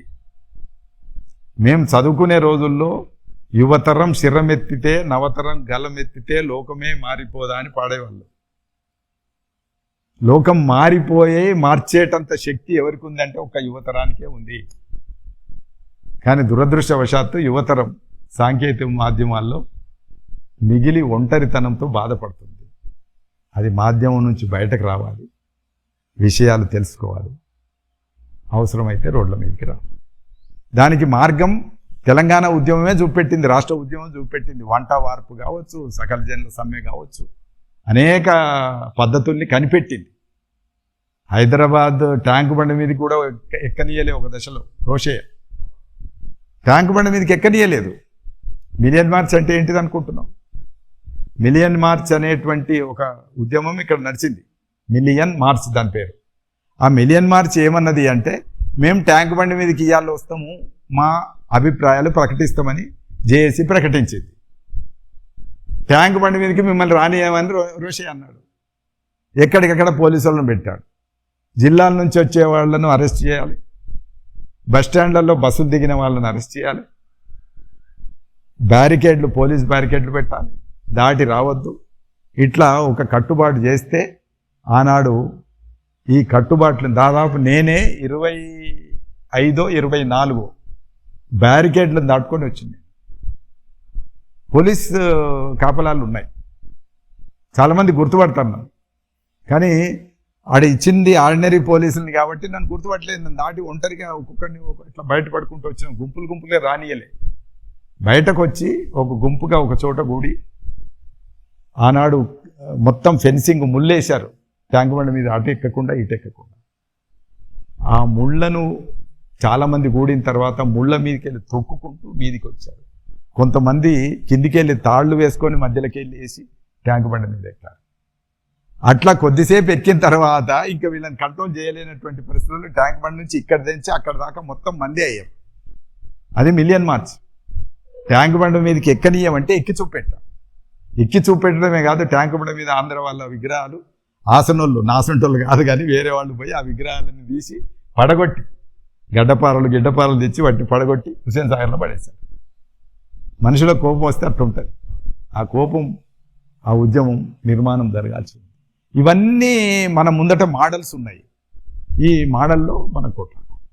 ఈ అన్నిట్లలో ఒకటి ఏమంటామంటే, ఈ రాజకీయ ఉద్యమాలు, రాజకీయ నాయకులు వాళ్ళు కొంత అవసరాల్లోంచి, స్వప్రయోజనాల్లోంచి చూస్తారు. అది మనం అర్థం చేసుకోవాలి.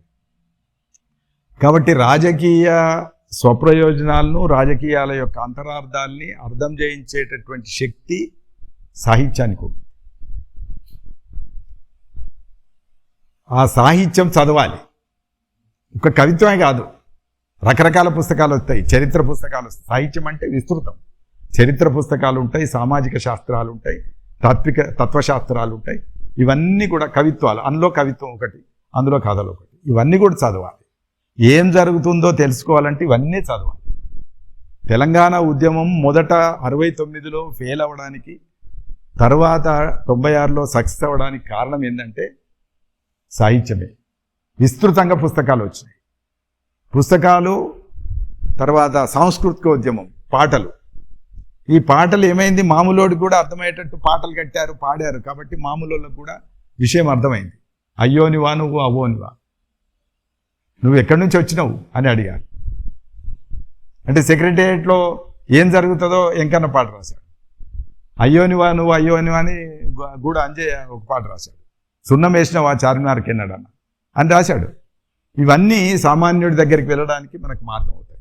కాబట్టి సాహిత్యం చదవాలి, సాహిత్యం సృష్టించాలి, సాహిత్యం ద్వారా వాస్తవాలు అర్థం చేసుకోవాలి. రాజకీయాల్ని కూడా అర్థం చేసుకోవాలంటే ఈ సాహిత్యం లోతుగా మనకు అర్థం చేయిస్తుంది. కనుక అర్థం చేయించుకున్నప్పుడే ఒక ఉద్యమాన్ని బలంగా ఎక్కువ కాలం నిలబెట్టగలరు. ఇవన్నీ ఉండడం వల్ల చంద్రశేఖరరావు గట్టిగా 2001లో పెట్టినటువంటి పార్టీ 2014 దాకా 13 ఏళ్ళు కొట్లాడింది. 13 ఏళ్ళు కొట్లాడడానికి వెనకాల సాంస్కృతికోద్యమం కీలకమైంది, విద్యావంతుల ఉద్యమం కీలకమైంది. ఇవన్నీ కూడా ఇవాళ మళ్ళీ పరిరక్షించబడాలి. ఇవన్నీ కూడా మళ్ళీ రావాలి. అందుకని చదవడం, అర్థం చేసుకోవడం, ఒక స్ఫూర్తితోని ఉద్యమాలు చేయడం, ఇది మాత్రమే నేను చెప్పేది. కాబట్టి సాహిత్యం ఉన్న సమాజానికి తప్పనిసరిగా వికాసం దొరుకుతుంది, ఉద్యమ స్ఫూర్తి లభిస్తుంది. మనం సాహిత్యాన్ని తక్కువ చూడవద్దు. రాజకీయాలే అల్టిమేట్ అయితే వాని చుట్టూ మనం తిరుగుతూ ఉంటాం, వాడు ఎప్పుడు మోసం చేస్తుంటాం. మనం చూస్తున్నాం కదా. రాజకీయాలు అల్టిమేట్ కాకూడదు, సాహిత్యం అల్టిమేట్ కావాలి, విజ్ఞానం అల్టిమేట్ కావాలి, చరిత్ర అల్టిమేట్ కావాలి అనేది నా సూచన. యువతరం ఇవన్నీ ఆలోచించి, అయితే రాజకీయాలు లేకుండా కూడా కొట్లాడలేము. ఇవి ఉండాలి, అవి ఉండాలి. రాజకీయము, సాంస్కృతికము, సాహిత్యము ఇవన్నీ కలిసి సామాజికోద్యమంగా మారినప్పుడు మనం మన ఫలితాల్ని అందుకోవడానికి వీలైంది. అది నేను చెప్తాను. Thank you sir.